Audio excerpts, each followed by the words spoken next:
Prime Asia TV ਤੁਸੀਂ ਦੇਖ ਰਹੇ ਹੋ। ਮੈਂ ਪਰਮਜੀਤ ਸਿੰਘ ਬਾਠ ਤੁਹਾਡਾ ਸਾਰਿਆਂ ਦਾ ਸਵਾਗਤ ਕਰਦਾ। ਤੇ ਹਮੇਸ਼ਾ ਪੰਜਾਬੀਆਂ ਦੇ ਮਨਾਂ ਦੇ ਵਿੱਚ ਇੱਕ ਸਵਾਲ ਰਹਿੰਦਾ ਕਿ ਪੰਜਾਬ ਨੂੰ ਕੋਈ ਚੱਜ ਦਾ ਲੀਡਰ ਕਦੇ ਮਿਲਿਆ ਕਿ ਨਹੀਂ, ਪੰਜਾਬ ਨੂੰ ਕਦੇ ਚੰਗਾ ਲੀਡਰ ਕੋਈ ਮਿਲੂ ਕਿ ਨਹੀਂ। ਹੋ ਸਕਦਾ ਸਾਰੇ ਹੀ ਚੰਗੇ ਹੋਣ, ਅਸੀਂ ਕਿਸੇ ਨੂੰ ਜੱਜ ਕਰਨ ਵਾਲੇ ਕੋਈ ਨਹੀਂ, ਕਿਉਂਕਿ ਲੀਡਰ, ਮੁੱਖ ਮੰਤਰੀ, ਕੈਬਨਿਟ ਮੰਤਰੀ, ਮਿਨਿਸਟਰ ਆਫ ਸਟੇਟ, ਇਹਨਾਂ ਦੇ ਚੰਗੇ ਹੋਣ ਜਾਂ ਨਾ ਹੋਣ ਦਾ ਮਤਲਬ ਇਹ ਨਹੀਂ ਕਿ ਰੈਲੀਆਂ ਕਿੰਨੀਆਂ ਕਰਦੇ ਆ, ਇਹ ਚੋਣਾਂ ਕਿੰਨੀਆਂ ਜਿੱਤਦੇ ਆ। ਇਹਨਾਂ ਦੇ ਚੰਗੇ ਹੋਣ ਦਾ ਕ੍ਰਾਈਟੀਰੀਆ, ਪੈਮਾਨਾ ਜਿਹੜਾ ਕਿ ਇਹਨਾਂ ਨੇ ਪੰਜਾਬ ਦੇ ਲਈ, ਪੰਜਾਬ ਦੇ ਲੋਕਾਂ ਦੇ ਲਈ ਕੀਤਾ ਕੀ ਹੈ, ਇਹਨਾਂ ਦੀ ਕਾਰਗੁਜ਼ਾਰੀ ਜਿਹੜੀ ਹੈ, ਇੱਕ ਕੁਰਸੀ ਦੇ ਉੱਤੇ ਬੈਠਿਆਂ ਕਿਹੋ ਜਿਹੀ ਰਹੀ। ਪਿਛਲੇ ਦਿਨਾਂ ਦੇ ਵਿੱਚ ਅਰਵਿੰਦ ਕੇਜਰੀਵਾਲ ਦਿੱਲੀ ਦੇ ਮੁੱਖ ਮੰਤਰੀ ਪੰਜਾਬ ਆਏ ਸੀ ਤੇ ਉਹਨਾਂ ਨੇ ਕਿਹਾ ਕਿ ਭਗਵੰਤ ਮਾਨ ਹੁਣ ਤੱਕ ਦੇ ਸਭ ਤੋਂ ਵਧੀਆ ਮੁੱਖ ਮੰਤਰੀ ਨੇ। ਜੇ ਸ਼੍ਰੋਮਣੀ ਅਕਾਲੀ ਦਲ ਦੇ ਕਿਸੇ ਲੀਡਰ ਨੂੰ ਪੁੱਛੀਏ ਤਾਂ ਉਹ ਕਹਿੰਦੇ ਜੀ ਬਾਦਲ ਸਾਹਿਬ ਵਰਗਾ ਮੁੱਖ ਮੰਤਰੀ ਪੰਜਾਬ ਨੂੰ ਕਦੇ ਲੱਭਾ ਨਹੀਂ। ਜਿੰਨੀ ਦੇਰ ਕੈਪਟਨ ਅਮਰਿੰਦਰ ਸਿੰਘ ਕਾਂਗਰਸ ਦੇ ਵਿੱਚ ਰਹੇ ਨੇ ਤਾਂ ਕਾਂਗਰਸ ਪਾਰਟੀ ਦੇ ਬਹੁਤ ਸਾਰੇ ਲੀਡਰ ਤੇ ਵਰਕਰ ਇਹ ਕਹਿੰਦੇ ਰਹੇ ਕਿ ਕੈਪਟਨ ਸਾਹਿਬ ਨੇ ਜਿਸ ਤਰੀਕੇ ਰਾਜ ਕੀਤਾ ਉਹਦੇ ਤੋਂ ਚੰਗਾ ਰਾਜ ਅਜੇ ਤੱਕ ਕੀਤਾ ਹੀ ਕਿਸੇ ਨੇ ਨਹੀਂ। ਹਰ ਇੱਕ ਬੰਦੇ ਨੇ ਆਪਣੇ ਲੀਡਰ ਨੂੰ ਚੰਗਾ ਕਹਿਣਾ ਹੁੰਦਾ, ਪਰ ਅਸਲ ਦੇ ਵਿੱਚ ਕੀ ਸੱਚੀ ਮੁੱਚੀ ਜੇ ਪੰਜਾਬ ਨੂੰ 1947 ਤੋਂ ਬਾਅਦ 2023 ਤੱਕ ਦੇਖੀਏ, ਸਾਂਝਾ ਪੰਜਾਬ, ਉਹਦੇ ਤੋਂ ਬਾਅਦ ਪੰਜਾਬੀ ਸੂਬਾ ਜਿਹੜਾ ਬਣਿਆ, ਕਿ ਉਹਦੇ ਵਿੱਚ ਕੀ ਕੋਈ ਲੀਡਰ ਇੱਦਾਂ ਦਾ ਰਿਹਾ ਹੈ ਜਿਹਦੇ ਕੁਝ ਇੱਕ ਕੰਮਾਂ ਨੂੰ ਆਪਾਂ ਯਾਦ ਕਰ ਸਕੀਏ ਕਿ ਉਹ ਬੰਦਾ ਠੀਕ ਤਰੀਕੇ ਦੇ ਨਾਲ ਅੱਗੇ ਜਿਹੜਾ ਉਹ ਵੱਧਦਾ ਰਿਹਾ ਹੋਵੇ। ਇੱਕ ਵਾਰ ਫਿਰ ਡਾਕਟਰ ਪਾਲ ਸਿੰਘ ਸਿੱਧੂ ਆਪਣੇ ਨਾਲ ਨੇ। ਮੈਂ ਅੱਜ ਉਹਨਾਂ ਦੇ ਬਾਬਤ ਜਾਣਕਾਰੀ ਨਹੀਂ ਦੇਣੀ ਕਿਉਂਕਿ ਅਸੀਂ ਕਈ ਵਾਰ ਪ੍ਰਾਈਮ ਏਸ਼ੀਆ ਟੀਵੀ ਦੇ ਉੱਤੇ ਗੱਲਬਾਤ ਕਰ ਚੁੱਕੇ ਹਾਂ। ਜਦੋਂ G20 ਸੰਮੇਲਨ ਜਿਹੜਾ ਉਹ ਦਿੱਲੀ ਦੇ ਵਿੱਚ ਹੋਣਾ ਸੀ, ਉਹਦੇ ਤੋਂ ਪਹਿਲਾਂ ਭਾਰਤ ਅਮਰੀਕੀ ਸੰਬੰਧਾਂ ਦੇ ਬਾਬਤ ਇੱਕ ਬੜਾ ਵਿਸਥਾਰ ਦੇ ਵਿੱਚ ਪ੍ਰੋਗਰਾਮ ਅਸੀਂ ਉਹਨਾਂ ਦੇ ਨਾਲ ਕੀਤਾ ਸੀ ਤੇ ਤੁਹਾਡੇ ਬਹੁਤ ਸਾਰੇ ਮੈਸੇਜ ਵੀ ਉਸ ਪ੍ਰੋਗਰਾਮ ਦੇ ਚੰਗਾ ਹੋਣ ਬਾਬਤ ਆਏ ਸੀ। ਸੋ ਆਪਾਂ ਅੱਜ ਪੁੱਛਦੇ ਹਾਂ ਉਹਨਾਂ ਤੋਂ ਕਿ ਕਿਹੜਾ ਲੀਡਰ ਹੈ ਜਿਹਨੂੰ ਚੇਤੇ ਕੀਤਾ ਜਾ ਸਕਦਾ, ਖਾਸ ਤੌਰ ਦੇ ਉੱਤੇ ਸਾਡੇ ਵਾਲੀ ਪੀੜ੍ਹੀ ਜਿਹੜੀ 1980 ਤੋਂ ਬਾਅਦ ਇਸ ਦੁਨੀਆ ਦੇ ਉੱਤੇ ਆਈ ਹੈ ਤੇ 90-95 ਤੋਂ ਬਾਅਦ ਜਵਾਨ ਹੋਈ ਹੈ। ਸਾਨੂੰ ਸ਼ਾਇਦ ਬਹੁਤ ਸਾਰੀਆਂ ਚੀਜ਼ਾਂ ਦਾ ਨਾਂ ਪਤਾ ਹੋਵੇ, ਪਰ ਕਿਉਂਕਿ ਉਹਨਾਂ ਦੇ ਕੋਲੇ ਤਜਰਬਾ ਬਹੁਤ ਸਾਰੀਆਂ ਚੀਜ਼ਾਂ ਸਾਡੇ ਤੋਂ ਵੱਧ, ਇਹਨਾਂ ਤੋਂ ਪੁੱਛਦੇ ਹਾਂ। ਡਾਕਟਰ ਸਿੱਧੂ ਸਾਹਿਬ, ਸਵਾਗਤ ਹੈ ਜੀ ਪ੍ਰਾਈਮ ਏਸ਼ੀਆ ਟੀਵੀ ਤੇ। ਸਤਿ ਸ਼੍ਰੀ ਅਕਾਲ ਬਾਠ ਸਾਹਿਬ ਤੇ ਪ੍ਰਾਈਮ ਏਸ਼ੀਆ ਦੇਖ ਰਹੇ ਦੁਨੀਆ ਭਰ ਦੇ ਵਿੱਚ ਸਾਰੇ ਵਿਊਅਰਸ ਨੂੰ ਮੇਰੇ ਵੱਲੋਂ ਬਹੁਤ ਹੀ ਪਿਆਰ ਭਰੀ ਸਤਿ ਸ਼੍ਰੀ ਅਕਾਲ। ਡਾਕਟਰ ਸਾਹਿਬ, ਤੁਹਾਡਾ ਤਜਰਬਾ ਬੜਾ ਜੀ ਪੜ੍ਹਾਈ ਲਿਖਾਈ ਦਾ, ਕੰਮ ਕਰਦਾ, ਦੁਨੀਆ ਤੁਸੀਂ ਘੁੰਮੀ ਹੈ, ਦੁਨੀਆ ਦੇ ਵੱਖ-ਵੱਖ ਹਿੱਸਿਆਂ ਦੇ ਵਿੱਚ ਜਾ ਕੇ ਰੀਸਰਚ ਵੀ ਕੀਤੀ ਹੈ ਤੇ ਤੁਹਾਡੀ ਰੀਸਰਚ ਮਿੱਟੀ ਖੇਤੀ ਦੇ ਨਾਲ ਜਿਹੜੀ ਹੈ ਉਹ ਸੰਬੰਧਿਤ ਹੁੰਦੀ ਹੈ। ਮੈਂ ਇਹ ਜ਼ਰੂਰ ਪੁੱਛਣਾ ਚਾਹੁੰਦਾ ਹੈ, ਮੈਂ ਸਭ ਤੋਂ ਪਹਿਲਾਂ ਮੇਰਾ ਸਵਾਲ ਇਹ ਹੋਏਗਾ ਕਿ ਤੁਹਾਡਾ ਜਨਮ ਕਿਹੜੇ ਸਾਲ ਦਾ? ਮੇਰਾ ਜਨਮ 1950 ਦਾ ਜੀ। ਠੀਕ ਹੈ ਜੀ, 1950 ਦਾ। ਸੋ ਇਹਦਾ ਮਤਲਬ ਹੈ ਕਿ 50 ਤੇ 20 70 73 ਸਾਲ ਦੀ ਉਮਰ ਹੋ ਗਈ ਤੁਹਾਡੀ। ਹਾਂਜੀ। ਤੇ ਅਸੀਂ ਤੁਹਾਡੇ ਤੋਂ 40 ਕੁ ਸਾਲ ਮੰਨ ਕੇ ਚੱਲਦੇ ਹਾਂ ਕਿ 35-40 ਸਾਲ ਛੋਟੇ, ਅੱਧ 'ਚ ਵੀ ਮਸਾਂ ਆਉਂਦੇ ਹਾਂ। ਸਾਡੇ ਕੋਲੇ ਉਹ ਜਾਣਕਾਰੀਆਂ ਨਹੀਂ, ਅਸੀਂ ਕਿਤਾਬਾਂ ਦੇ ਵਿੱਚੋਂ ਪੜ੍ਹਦੇ ਹਾਂ ਜਾਂ ਅਖਬਾਰਾਂ ਦੇ ਪਿਛਲੇ ਜਿਹੜੇ ਪੁਰਾਣੇ ਐਡੀਸ਼ਨ ਨੇ ਉਹਨਾਂ ਦੇ ਵਿੱਚੋਂ ਪੜ੍ਹਦੇ ਹਾਂ, ਪਰ ਸਾਨੂੰ ਇਹ ਯਕੀਨ ਨਹੀਂ ਹੁੰਦਾ ਕਿ ਉਹਦੇ ਵਿੱਚ ਜੋ ਕੁਛ ਲਿਖਿਆ ਠੀਕ ਲਿਖਿਆ ਕਿ ਨਹੀਂ। ਤੁਸੀਂ ਪੜ੍ਹਾਈ ਕੀਤੀ, ਉਹਦੇ ਤੋਂ ਬਾਅਦ ਪੜ੍ਹਾਉਂਦੇ ਰਹੇ, ਤੁਸੀਂ ਖੋਜਾਂ ਕੀਤੀਆਂ, ਤੁਸੀਂ ਦੁਨੀਆ ਦੇ ਵੱਖ-ਵੱਖ ਦੇਸ਼ਾਂ ਨੂੰ ਦੇਖਿਆ, ਪਰਖਿਆ, ਪੜ੍ਹਿਆ।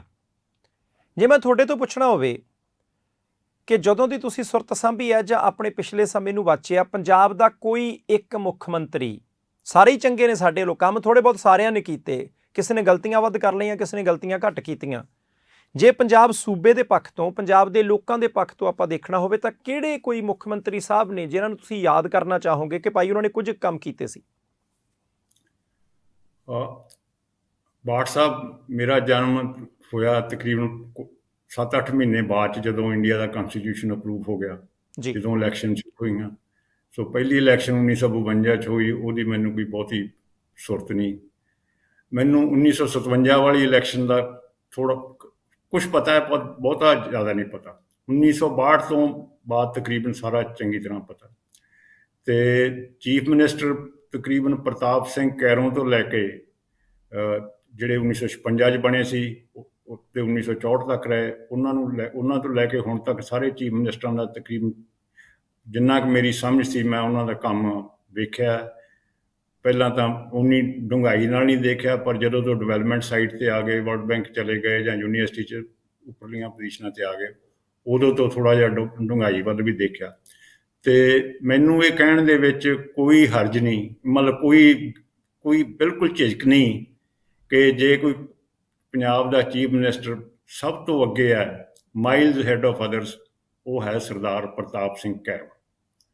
ਜੀ ਤੇ ਉਹ 1956 ਦੇ ਵਿੱਚ ਚੀਫ ਮਿਨਿਸਟਰ ਬਣੇ, ਪਰ ਉਹ 1956 ਜਨਵਰੀ 'ਚ ਬਣੇ। ਉਸ ਤੋਂ ਪਹਿਲਾਂ ਉਹਨਾਂ ਦਾ 7 ਸਾਲ ਦਾ ਤਜਰਬਾ ਐਜ਼ ਕੈਬਨਿਟ ਮਿਨਿਸਟਰ ਸੀ ਪੰਜਾਬ ਜੀ ਸਰਕਾਰ ਦੇ ਵਿੱਚ। ਜੀ ਸੋ ਮੈਂ ਡਾਕਟਰ ਸਾਹਿਬ ਤੁਹਾਨੂੰ ਵਿੱਚ ਵਿੱਚ ਰੋਕਦਾ ਰਹੂੰਗਾ, ਤੁਸੀਂ ਉਹਨੂੰ ਟੋਕਣਾ ਨਾ ਸਮਝਿਓ, ਸਿਰਫ ਰੋਕੂੰਗਾ। ਮੈਂ ਦੋ ਤਿੰਨ ਚੀਜ਼ਾਂ ਤੁਹਾਡੇ ਤੋਂ ਜਾਣਨੀਆਂ ਚਾਹੁੰਦਾ ਕਿ ਠੀਕ ਹੈ, ਤੁਸੀਂ ਕਹਿ ਦਿੱਤਾ ਕਿ ਪ੍ਰਤਾਪ ਸਿੰਘ ਕੈਰੋਂ ਸਾਹਿਬ ਬਾਕੀਆਂ ਤੋਂ ਬਹੁਤ ਅੱਗੇ ਰਹੇ, ਕਿਉਂਕਿ ਤੁਸੀਂ ਵਰਲਡ ਬੈਂਕ ਦਾ ਤੁਹਾਡੇ ਕੋਲੇ ਕੰਮ ਕਰਨ ਦਾ ਤਜਰਬਾ, ਯੂਨੀਵਰਸਿਟੀਆਂ ਦੇ ਵਿੱਚ ਉੱਪਰਲੀਆਂ ਪੋਜੀਸ਼ਨਾਂ 'ਤੇ ਕੰਮ ਕਰਨ ਦਾ ਤਜਰਬਾ, ਤੁਸੀਂ ਪਿੰਡ 'ਚੋਂ ਉੱਠੇ, ਤੁਹਾਨੂੰ ਪਿੰਡ ਦੇ ਲੋਕਾਂ ਦਾ ਵੀ ਪਤਾ, ਸ਼ਹਿਰ ਦਿਆਂ ਦਾ ਵੀ ਪਤਾ, ਵਿਦੇਸ਼ੀਆਂ ਦਾ ਵੀ ਪਤਾ। ਮੈਂ ਜ਼ਰੂਰ ਇਹ ਚਾਹੂੰਗਾ ਕਿ ਅੱਜ ਅਸੀਂ ਕਿਸੇ ਮੁੱਖ ਮੰਤਰੀ ਦੇ ਕੰਮ ਇਸ ਤਰੀਕੇ ਨਾਲ ਨਹੀਂ ਦੇਖਣ ਜਾ ਰਹੇ ਕਿ ਕੋਈ ਪੈਚ ਵਰਕ ਸੜਕਾਂ ਦੇ ਉੱਤੇ ਕਿੰਨਾ ਕੁ ਚੰਗੇ ਤਰੀਕੇ ਕਰਦਾ, ਕੋਈ ਬੰਦਾ ਮੁਫਤ ਸਹੂਲਤਾਂ ਕਿੰਨੀਆਂ ਕੁ ਦਿੰਦਾ ਹੈ, ਜਾਂ ਵਿਰੋਧੀਆਂ ਨੂੰ ਚੱਕ ਚੱਕ ਕੇ ਅੰਦਰ ਖੂੰਡਾ ਖੜਕਾ ਕੇ ਕਿੰਨਾ ਕਰਦਾ। ਅਸਲ ਦੇ ਵਿੱਚ ਇੱਕ ਸੂਬੇ ਦੇ ਵਿਕਾਸ ਦੀ ਗੱਲ ਜਿਹੜੀ ਹੈ, ਮੁੱਢਲੇ ਢਾਂਚੇ ਦੀ ਗੱਲ ਜਿਹੜੀ ਹੈ, ਉਹਦੀ ਗੱਲ ਅਸੀਂ ਕਰਨ ਜਾ ਰਹੇ ਹਾਂ। ਡਾਕਟਰ ਸਾਹਿਬ, ਸਭ ਤੋਂ ਪਹਿਲਾਂ ਮੈਂ ਇਹ ਜ਼ਰੂਰ ਤੁਹਾਡੇ ਤੋਂ ਜਾਣਨਾ ਚਾਹੁੰਦਾ ਕਿ ਸਰਦਾਰ ਪ੍ਰਤਾਪ ਸਿੰਘ ਕੈਰੋਂ ਸਾਹਿਬ ਦਾ ਤੁਸੀਂ ਜ਼ਿਕਰ ਕੀਤਾ, ਉਹ ਪੰਜਾਬ ਦੇ ਬਹੁਤ ਸਾਰੇ ਮੁੱਖ ਮੰਤਰੀਆਂ 'ਚੋਂ ਇੱਕ ਮੁੱਖ ਮੰਤਰੀ ਰਹੇ। ਉਹ ਸ਼੍ਰੋਮਣੀ ਅਕਾਲੀ ਦਲ ਦੇ ਵਿੱਚ ਵੀ ਰਹੇ ਅਤੇ ਕਾਂਗਰਸ ਪਾਰਟੀ 'ਚ ਵੀ ਰਹੇ। ਅਸੀਂ ਇੰਨਾ ਕੁ ਪ੍ਰਾਈਮ ਏਸ਼ੀਆ ਟੀਵੀ ਦੇ ਪਰਿਵਾਰ ਦੇ ਮੈਂਬਰਾਂ ਨੂੰ ਦੱਸ ਦੇਣਾ ਚਾਹੁੰਦੇ ਹਾਂ ਕਿ ਸਰਦਾਰ ਪ੍ਰਤਾਪ ਸਿੰਘ ਕੈਰੋਂ ਸਾਹਿਬ ਨੇ ਦੇਸ਼ ਦੀ ਆਜ਼ਾਦੀ ਦੇ ਲਈ ਜੇਲ੍ਹ ਵੀ ਕੱਟੀ ਹੈ। ਜਿੰਨਾ ਕੁ ਤੁਸੀਂ ਮੈਨੂੰ ਜਾਣਕਾਰੀ ਭੇਜੀ ਜਾਂ ਉਹਦੇ ਤੋਂ ਬਾਅਦ ਮੈਂ ਪੜ੍ਹਨ ਦੀ ਕੋਸ਼ਿਸ਼ ਕੀਤੀ ਡਾਕਟਰ ਸਾਹਿਬ, ਕਿ ਉਹਨਾਂ ਨੇ 2 ਵਾਰ ਤਾਂ ਜਿਹੜੇ ਉਹ ਜੇਲ੍ਹ ਕੱਟੀ। ਕੀ ਉਹਨਾਂ ਦੇ ਜੇਲ੍ਹ ਕੱਟਣ ਤੋਂ ਬਾਅਦ ਜਦੋਂ ਦੇਸ਼ ਆਜ਼ਾਦ ਹੁੰਦਾ ਹੈ ਤੇ ਉਦੋਂ ਸਾਡੇ ਲਈ ਇੱਕ ਬਹੁਤ ਵੱਡੀ ਸਮੱਸਿਆ ਸੀ, ਡਿਵੈਲਪਮੈਂਟ ਤਾਂ ਬਾਅਦ ਦੀ ਗੱਲ ਹੈ ਨਾ, ਜਦੋਂ ਉਹਨਾਂ ਨੂੰ ਮਿਨਿਸਟਰ ਬਣਾਇਆ ਜਾਂਦਾ, ਤੇ ਮੈਂ ਸ਼ਬਦ ਜਦੋਂ ਪੜ੍ਹਿਆ ਨਾ, ਪੁਨਰਵਾਸ ਮੰਤਰੀ, ਕਿਉਂਕਿ ਜਦੋਂ ਲੱਖਾਂ ਲੋਕ ਪਾਕਿਸਤਾਨ ਛੱਡ ਕੇ ਇੱਧਰਲੇ ਪਾਸੇ ਆ ਗਏ, ਕਿਉਂਕਿ ਪਾਕਿਸਤਾਨ ਨਵਾਂ ਬਣਿਆ ਸੀ, ਇੱਧਰਲੇ ਉੱਧਰ ਚਲੇ ਗਏ। ਸੋ ਜਿਹੜੇ ਪੰਜਾਬ ਦੇ ਵਿੱਚ ਆ ਕੇ ਲੋਕਾਂ ਨੇ ਵਸਣਾ ਸੀ, ਨਾ ਉਹਨਾਂ ਦੇ ਕੋਲੇ ਘਰ, ਨਾ ਉਹਨਾਂ ਦੇ ਕੋਲੇ ਕੁਝ ਖਾਣ ਪੀਣ ਨੂੰ, ਨਾ ਉਹਨਾਂ ਦੇ ਕੋਲੇ ਕੁਝ ਖੇਤ, ਸਭ ਕੁਝ ਨਵਾਂ, ਤੇ ਉਹਨਾਂ ਦਾ ਪੁਨਰਵਾਸ ਕਰਨਾ ਅੱਜ ਜਦੋਂ ਕੋਵਿਡ ਆਇਆ ਸੀ, ਤੇ ਕੋਵਿਡ ਦੇ ਨਾਲ ਨਜਿੱਠਣ ਤੋਂ ਵੀ ਵੱਡੀ ਚੁਣੌਤੀ ਸੀ, ਤੇ ਮਿਨਿਸਟਰੀ ਮਿਲ ਗਈ ਪ੍ਰਤਾਪ ਸਿੰਘ ਕੈਰੋਂ ਸਾਹਿਬ ਨੂੰ, ਮੁੱਖ ਮੰਤਰੀ ਹੋਰ ਸਨ। ਹੁਣ ਡਾਕਟਰ ਪਾਲ ਸਿੰਘ ਸਿੱਧੂ ਇੱਕ ਪੁਨਰਵਾਸ ਮਿਨਿਸਟਰ ਦੇ ਤੌਰ ਦੇ ਉੱਤੇ ਪ੍ਰਤਾਪ ਸਿੰਘ ਕੈਰੋਂ ਸਾਹਿਬ ਦੇ ਕੰਮ ਨੂੰ ਕਿਵੇਂ ਵੇਖਦੇ ਹੈ? ਉਹਨਾਂ ਨੇ ਚਲਾਵਾਂ ਜਿਹਾ ਕੰਮ ਕੀਤਾ ਕਿ ਚੰਗਾ ਕੰਮ ਕਰਨ ਦੇ ਵਿੱਚ ਕਾਮਯਾਬ ਹੋਏ? ਕਿਉਂਕਿ ਲੋਕਾਂ ਦੇ ਪੱਲੇ ਕੁਛ ਨਹੀਂ ਸੀ, ਜੇਬਾਂ ਖਾਲੀ ਲੈ ਕੇ ਇੱਧਰਲੇ ਪਾਸੇ ਨੂੰ ਆਏ ਸੀ, ਨਿਆਣੇ ਨੂੰ ਕੰਧਾੜੇ ਚੱਕ ਕੇ। WhatsApp ਵਿੱਚ ਤੁਸੀਂ ਬਹੁਤ ਹੀ ਸੋਹਣਾ ਸਵਾਲ ਕੀਤਾ ਹੈ। ਕੈਰੋਂ ਬਾਰੇ ਡਿਸਕਸ ਕਰਨਾ ਸ਼ੁਰੂ ਹੀ ਇੱਥੇ ਹੋਣਾ ਚਾਹੀਦਾ। ਉਹ 1947-48 ਦੇ ਵਿੱਚ ਬਣੇ ਪੁਨਰਵਾਸ ਮੰਤਰੀ, ਕਿਉਂਕਿ ਉਦੋਂ ਤਕਰੀਬਨ 14-15 ਲੱਖ ਸ਼ਰਨਾਰਥੀ ਆਏ, ਸਭ ਕੁਛ ਪਿੱਛੇ ਛੱਡ ਕੇ ਆਏ, ਕੁਛ ਵੀ ਨਹੀਂ ਸੀ, ਬਹੁਤ ਸਾਰੇ ਤਾਂ ਮਸਾਂ ਜਾਨਾਂ ਬਚਾ ਕੇ ਆਏ। ਸੋ ਉਸ ਵੇਲੇ 3 ਬਹੁਤ ਵੱਡੀਆਂ ਚੁਣੌਤੀਆਂ ਸੀ। ਪਹਿਲਾਂ ਤਾਂ ਵੀ ਉਹਨਾਂ ਨੂੰ ਰੱਖਿਆ ਕਿੱਥੇ ਜਾਵੇ, ਉਹਨਾਂ ਨੂੰ ਜਿੱਥੇ ਉਹ ਰਹਿ ਸਕਣ, ਕੈਂਪ ਲਾਏ ਗਏ। ਫਿਰ ਉਹਨਾਂ ਦੇ ਖਾਣ ਪੀਣ ਦਾ ਪ੍ਰਬੰਧ ਕੀਤਾ ਜਾਵੇ। ਫਿਰ ਉਹਨਾਂ ਨੂੰ ਕੋਈ ਇਹੋ ਜਿਹਾ ਕੰਮ ਦਿੱਤਾ ਜਾਵੇ ਤਾਂ ਕਿ ਉਹ ਆਪਦੇ ਰੁਜ਼ਗਾਰ ਕਰਨ ਦੇ ਵਿੱਚ ਹੋਣ। ਇਹਨਾਂ ਤਿੰਨਾਂ ਹੀ ਪਹਿਲੂਆਂ 'ਤੇ ਪ੍ਰਤਾਪ ਸਿੰਘ ਕੈਰੋਂ ਨੇ ਬਹੁਤ ਵਧੀਆ ਕੰਮ ਕੀਤਾ। ਅਤੇ ਉਹਨਾਂ ਦੇ ਨਾਲ ਉਸ ਵੇਲੇ ਜਿਹੜੇ ਸੀਨੀਅਰ ICS ਅਫਸਰ ਸੀ, ਉਹਨਾਂ ਵਿੱਚ ਕੁਝ ਸਮੇਂ PN ਥਾਪਰ ਰਹੇ, ਕੁਝ ਸਮੇਂ MS ਰੰਧਾਵਾ ਸੀਗੇ, ਡਾਕਟਰ MS ਰੰਧਾਵਾ, ਉਹਨਾਂ ਦੀ ਬਹੁਤ ਸਪੋਰਟ ਸੀ। ਸੋ ਉਹਨਾਂ ਨੇ ਸਭ ਤੋਂ ਪਹਿਲਾਂ ਤਾਂ ਕੈਂਪ ਲਾਏ, ਕੈਂਪਾਂ ਦੇ ਵਿੱਚ ਲੋਕਾਂ ਨੂੰ ਰੱਖਿਆ। ਫਿਰ ਉੱਥੇ ਕੈਂਪਾਂ ਦੇ ਵਿੱਚ ਉਹਨਾਂ ਦੇ ਖਾਣ ਪੀਣ ਕੀ ਸਿੰਪਲ ਦਾਲ ਰੋਟੀ ਦਾ ਬੰਦੋਬਸਤ ਕੀਤਾ। ਅਤੇ ਜਿਸ ਤਰ੍ਹਾਂ ਆਪਾਂ ਪਿਛਲੇ ਐਪੀਸੋਡ 'ਚ ਡਿਸਕਸ ਕੀਤਾ ਸੀ, ਉਸ ਵੇਲੇ ਪੰਜਾਬ ਦੇ ਵਿੱਚ ਆਪਦਾ ਢਿੱਡ ਭਰਨ ਜੋਗੀ ਕਣਕ ਵੀ ਹੈ ਨਹੀਂ ਸੀ, ਉਦੋਂ ਅਸੀਂ ਬਾਹਰੋਂ ਇੰਪੋਰਟ ਕਰਦੇ ਸੀ। ਸੋ ਉਹਦਾ ਅਰੇਂਜਮੈਂਟ ਕੀਤਾ। ਅਤੇ ਕੈਂਪਸ ਦੇ ਵਿੱਚ ਜਿਹੜੇ ਕੈਂਪ ਸੀ, ਮੇਰਾ ਖਿਆਲ ਨਹੀਂ ਵੀ ਕੋਈ ਬਿਮਾਰੀ ਫੈਲ ਗਈ ਹੋਵੇ, ਡਾਕਟਰਾਂ ਦਾ ਵੀ ਇਲਾਜ ਕੀਤਾ, ਹਾਲਾਂਕਿ ਸਭ ਕੁਛ ਉਦੋਂ ਉਟਲ ਪੁਟਲ ਹੋਇਆ ਸੀਗਾ। ਅਤੇ ਫਿਰ ਤਕਰੀਬਨ 2 ਸਾਲਾਂ ਦੇ ਵਿੱਚ ਕੈਂਪਸ ਦੇ ਵਿੱਚ ਕਾਫੀ ਸਿਚੁਏਸ਼ਨ ਸਟੈਬਲਾਈਜ਼ ਹੋ ਗਈ। ਫਿਰ ਹੋਇਆ ਵੀ ਉਹਨਾਂ ਨੂੰ ਰੀਹੈਬਲੀਟੇਟ ਕਿਸ ਤਰ੍ਹਾਂ ਕਰਨਾ। ਕੁਛ ਤਾਂ ਉਹ 2 ਤਰ੍ਹਾਂ ਦੇ ਲੋਕ ਸ਼ਰਨਾਰਥੀ ਸੀ ਜਿਹੜੇ ਆਏ ਸੀਗੇ ਪਰਿਵਾਰ। ਇੱਕ ਤਾਂ ਸੀਗੇ ਜਿਹੜੇ ਕਿਸਾਨੀ ਨਾਲ ਸੰਬੰਧ ਰੱਖਦੇ ਸੀ, ਦੂਜੇ ਜਿਨ੍ਹਾਂ ਦੀਆਂ ਵਿਚਾਰਿਆਂ ਦੀਆਂ ਦੁਕਾਨਾਂ ਸੀਗੀਆਂ, ਜਿਹੜੇ ਵਪਾਰੀ ਸੀਗੇ, ਉਹਨਾਂ ਨੂੰ ਥੋੜ੍ਹੀ ਬਹੁਤ ਮਦਦ ਕਰਕੇ ਜਾਂ ਉਹਨਾਂ ਨੇ ਰਿਸ਼ਤੇਦਾਰਾਂ ਨੇ ਤਾਂ ਆਪਦਾ ਕੰਮ ਥੋੜ੍ਹੇ ਸ਼ੁਰੂ ਕਰ ਲਏ। ਕਿਸਾਨਾਂ ਦੀ ਸਭ ਤੋਂ ਵੱਡੀ ਸਮੱਸਿਆ ਇਹ ਸੀ ਵੀ ਜਿਹੜੀ ਉੱਥੇ ਜ਼ਮੀਨ ਛੱਡ ਕੇ ਆਏ ਸੀਗੇ, ਇੱਕ ਤਾਂ ਜ਼ਮੀਨ ਜ਼ਿਆਦਾ ਛੱਡ ਕੇ ਆਈ ਸੀ, ਨੰਬਰ 2 'ਤੇ ਜ਼ਮੀਨ ਉਪਜਾਊ ਬਹੁਤ ਸੀ, ਨੰਬਰ 3 'ਤੇ ਉਸ ਜ਼ਮੀਨ ਨੂੰ ਪਾਣੀ ਬਹੁਤ ਲੱਗਦਾ ਸੀ, ਕਿਉਂਕਿ ਉਹ ਗਏ ਹੀ ਉੱਥੇ ਕਨਾਲ ਕਲੋਨੀਆਂ ਸਟੈਬਲਿਸ਼ ਕਰਨ ਲਈ ਸੀਗੀਆਂ। ਅਤੇ ਜਿਹੜੀ ਇੱਧਰ ਜ਼ਮੀਨ ਮਿਲੀ, ਉਹ ਜਿੰਨੀ ਉੱਧਰ ਜ਼ਮੀਨ ਛੱਡ ਕੇ ਆਏ ਸੀ, ਉਹਦਾ ਤਕਰੀਬਨ ਅੱਧੇ ਤੋਂ 60% ਸੀਗੀ। ਜਿਹੜੀ ਇੱਧਰ ਮੁਸਲਮਾਨ ਛੱਡ ਕੇ ਗਏ ਸੀ। ਤੇ ਉਧਰ ਇਰੀਗੇਸ਼ਨ ਤਕਰੀਬਨ ਉਹ ਜੋ 70% ਸੀ, ਇੱਧਰ ਦੀ ਵਿੱਚ 20% ਸੀ। ਫਿਰ ਉਹ ਜਦੋਂ ਜ਼ਮੀਨ ਅਲਾਟ ਕੀਤੀ ਗਈ, ਉਹਦੇ ਤੇ 20% ਤੋਂ ਲੈ ਕੇ 95% ਤੱਕ ਕੱਟ ਲੱਗਿਆ ਜੀ। ਜਿਹੜੇ ਛੋਟੇ ਕਿਸਾਨ ਸੀ ਉਹਨਾਂ ਤੇ 20% ਲੱਗਿਆ, ਜਿਨ੍ਹਾਂ ਕੋਲ ਵੱਡੀਆਂ ਜਾਇਦਾਦਾਂ ਸੀ ਉਹਨਾਂ ਕੋਲ 95%। ਪਰ ਉਹ ਕੈਰੋਂ ਸਾਹਿਬ ਨੇ ਇਹੋ ਜਿਹਾ, ਤੇ ਜਿਹੜੇ ਉਹਨਾਂ ਦੇ ਨਾਲ ਸੀਨੀਅਰ ICS ਅਫਸਰ ਸੀ, ਇਹੋ ਜਿਹਾ ਵਧੀਆ ਸਿਸਟਮ ਬਣਾਇਆ ਕਿ ਉਹਦੇ ਬਾਰੇ ਕਦੇ ਕੋਈ ਸ਼ਿਕਾਇਤ ਨਹੀਂ ਅੱਜ ਤੱਕ ਵੀ ਇਹ ਕਿਸੇ ਦੀ ਜ਼ਮੀਨ ਵਧਾ ਕੇ ਉਹਨੂੰ ਜ਼ਿਆਦਾ ਦਿੱਤਾ ਗਿਆ ਜਾਂ ਕਿਸੇ ਦੀ ਜ਼ਮੀਨ ਘਟਾ ਕੇ ਉਹਨੂੰ ਘੱਟ ਦਿੱਤਾ ਗਿਆ। ਉਹ ਬਹੁਤ ਹੀ ਟਰਾਂਸਪੇਰੈਂਟ, ਜਿਹਨੂੰ ਟਰਾਂਸਪੇਰੈਂਟ ਮੈਨਰ ਦੇ ਵਿੱਚ, ਤੇ ਉਹਦੇ ਵਿੱਚ ਮਤਲਬ ਕਿਸੇ ਗਰੀਬ ਨਾਲ ਜ਼ਿਆਦਤੀ ਨਹੀਂ ਹੋਈ, ਕਿਸੇ ਅਮੀਰ ਦੀ ਫੇਵਰ ਨਹੀਂ ਹੋਈ। ਇਹ ਉਸ ਵੇਲੇ ਬਹੁਤ ਵੱਡੀ ਚੁਣੌਤੀ ਸੀ। ਦੂਸਰਾ ਉਹਦਾ ਇਹ ਹੋਇਆ, ਉਹਦਾ ਫਾਇਦਾ ਇਨ ਦੀ ਲੌਂਗ ਰਨ ਇਹ ਹੋਇਆ ਵੀ ਜਿਹੜੇ ਬੰਦੇ ਪਾਕਿਸਤਾਨ 'ਚੋਂ ਆਏ ਸੀ ਨਾ, ਖਾਸ ਕਰ ਕਿਸਾਨੀ ਪਰਿਵਾਰ, ਉਹਨਾਂ ਨੇ ਚੰਗੀ ਖੇਤੀ ਕਰਦੇ ਸੀ ਪਾਕਿਸਤਾਨ ਵਿੱਚ, ਪਰ ਇੱਧਰ ਜ਼ਮੀਨਾਂ ਥੋੜ੍ਹੀਆਂ ਸੀ, ਉਹਨਾਂ ਨੇ ਮਿਹਨਤ ਕੀਤੀ, ਜ਼ਮੀਨ ਥੋੜ੍ਹੀ ਸੀ। ਤਕਰੀਬਨ 1960 ਤੱਕ ਉਹ ਆਪਣੇ ਜਿਹੜੇ ਲੋਕਲ ਕਿਸਾਨ ਸੀ ਨਾ, ਉਹਨਾਂ ਤੋਂ ਅੱਗੇ ਨਿਕਲਣ ਲੱਗ ਗਏ ਸੀ ਫਸਲ ਦੇ ਝਾੜ ਵਗੈਰਾ ਵਿੱਚ ਜੀ। ਸੋ ਇਹ ਕੈਰੋਂ ਸਾਹਿਬ ਦਾ ਬਹੁਤ ਵੱਡਾ ਸੀ ਇਸ ਦੇ ਵਿੱਚ। ਤੇ ਇਹਦੇ ਨਾਲ ਪਲੀਜ਼ ਬੋਲੋ ਜੀ, ਤੁਸੀਂ ਜਾਰੀ ਰੱਖੋ।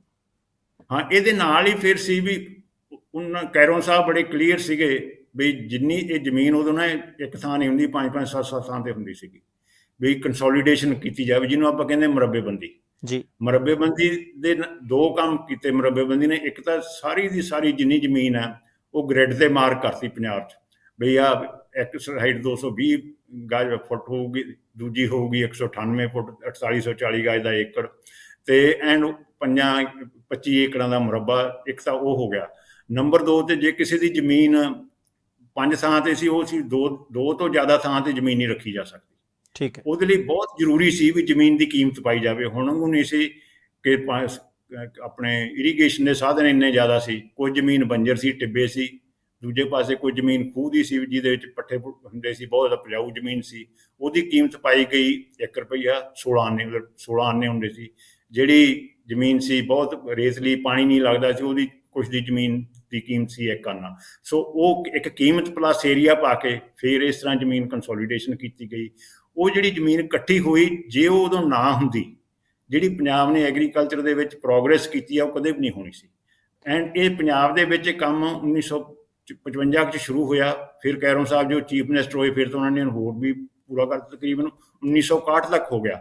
ਬਾਕੀ ਕਿਸੇ ਵੀ ਸਟੇਟ ਤੱਕ ਅੱਜ ਤੱਕ ਇਹ ਪੂਰੀ ਨਹੀਂ ਹੋਈ। ਡਾਕਟਰ ਸਾਹਿਬ, ਮੈਂ ਹੁਣ 2 ਬ੍ਰੇਕਾਂ ਲੈਣੀਆਂ ਇੱਥੇ। ਪਹਿਲੀ ਗੱਲ, ਪ੍ਰਾਈਮ ਏਸ਼ੀਆ TV ਦੇ ਪਰਿਵਾਰ ਦੇ ਮੈਂਬਰਾਂ ਨੂੰ ਮੈਂ ਦੱਸਣਾ ਚਾਹੁੰਦਾ ਕਿ ਇਹ ਇੱਕ ਹਿਸਟੋਰੀਕਲ ਪ੍ਰੋਗਰਾਮ ਹੋਊਗਾ, ਇਤਿਹਾਸਕ ਪ੍ਰੋਗਰਾਮ ਹੋਊਗਾ, ਕਿਉਂਕਿ ਸਾਡੇ ਲਈ ਕੀ ਹੈ, ਅਸੀਂ 1947 ਦੀ ਵੰਡ ਦੇ ਉੱਤੇ ਫਿਲਮਾਂ ਦੇਖੀਆਂ ਕਿ ਸਾਡਾ ਦੇਸ਼ 2 ਹਿੱਸਿਆਂ ਦੇ ਵਿੱਚ ਵੰਡਿਆ ਗਿਆ।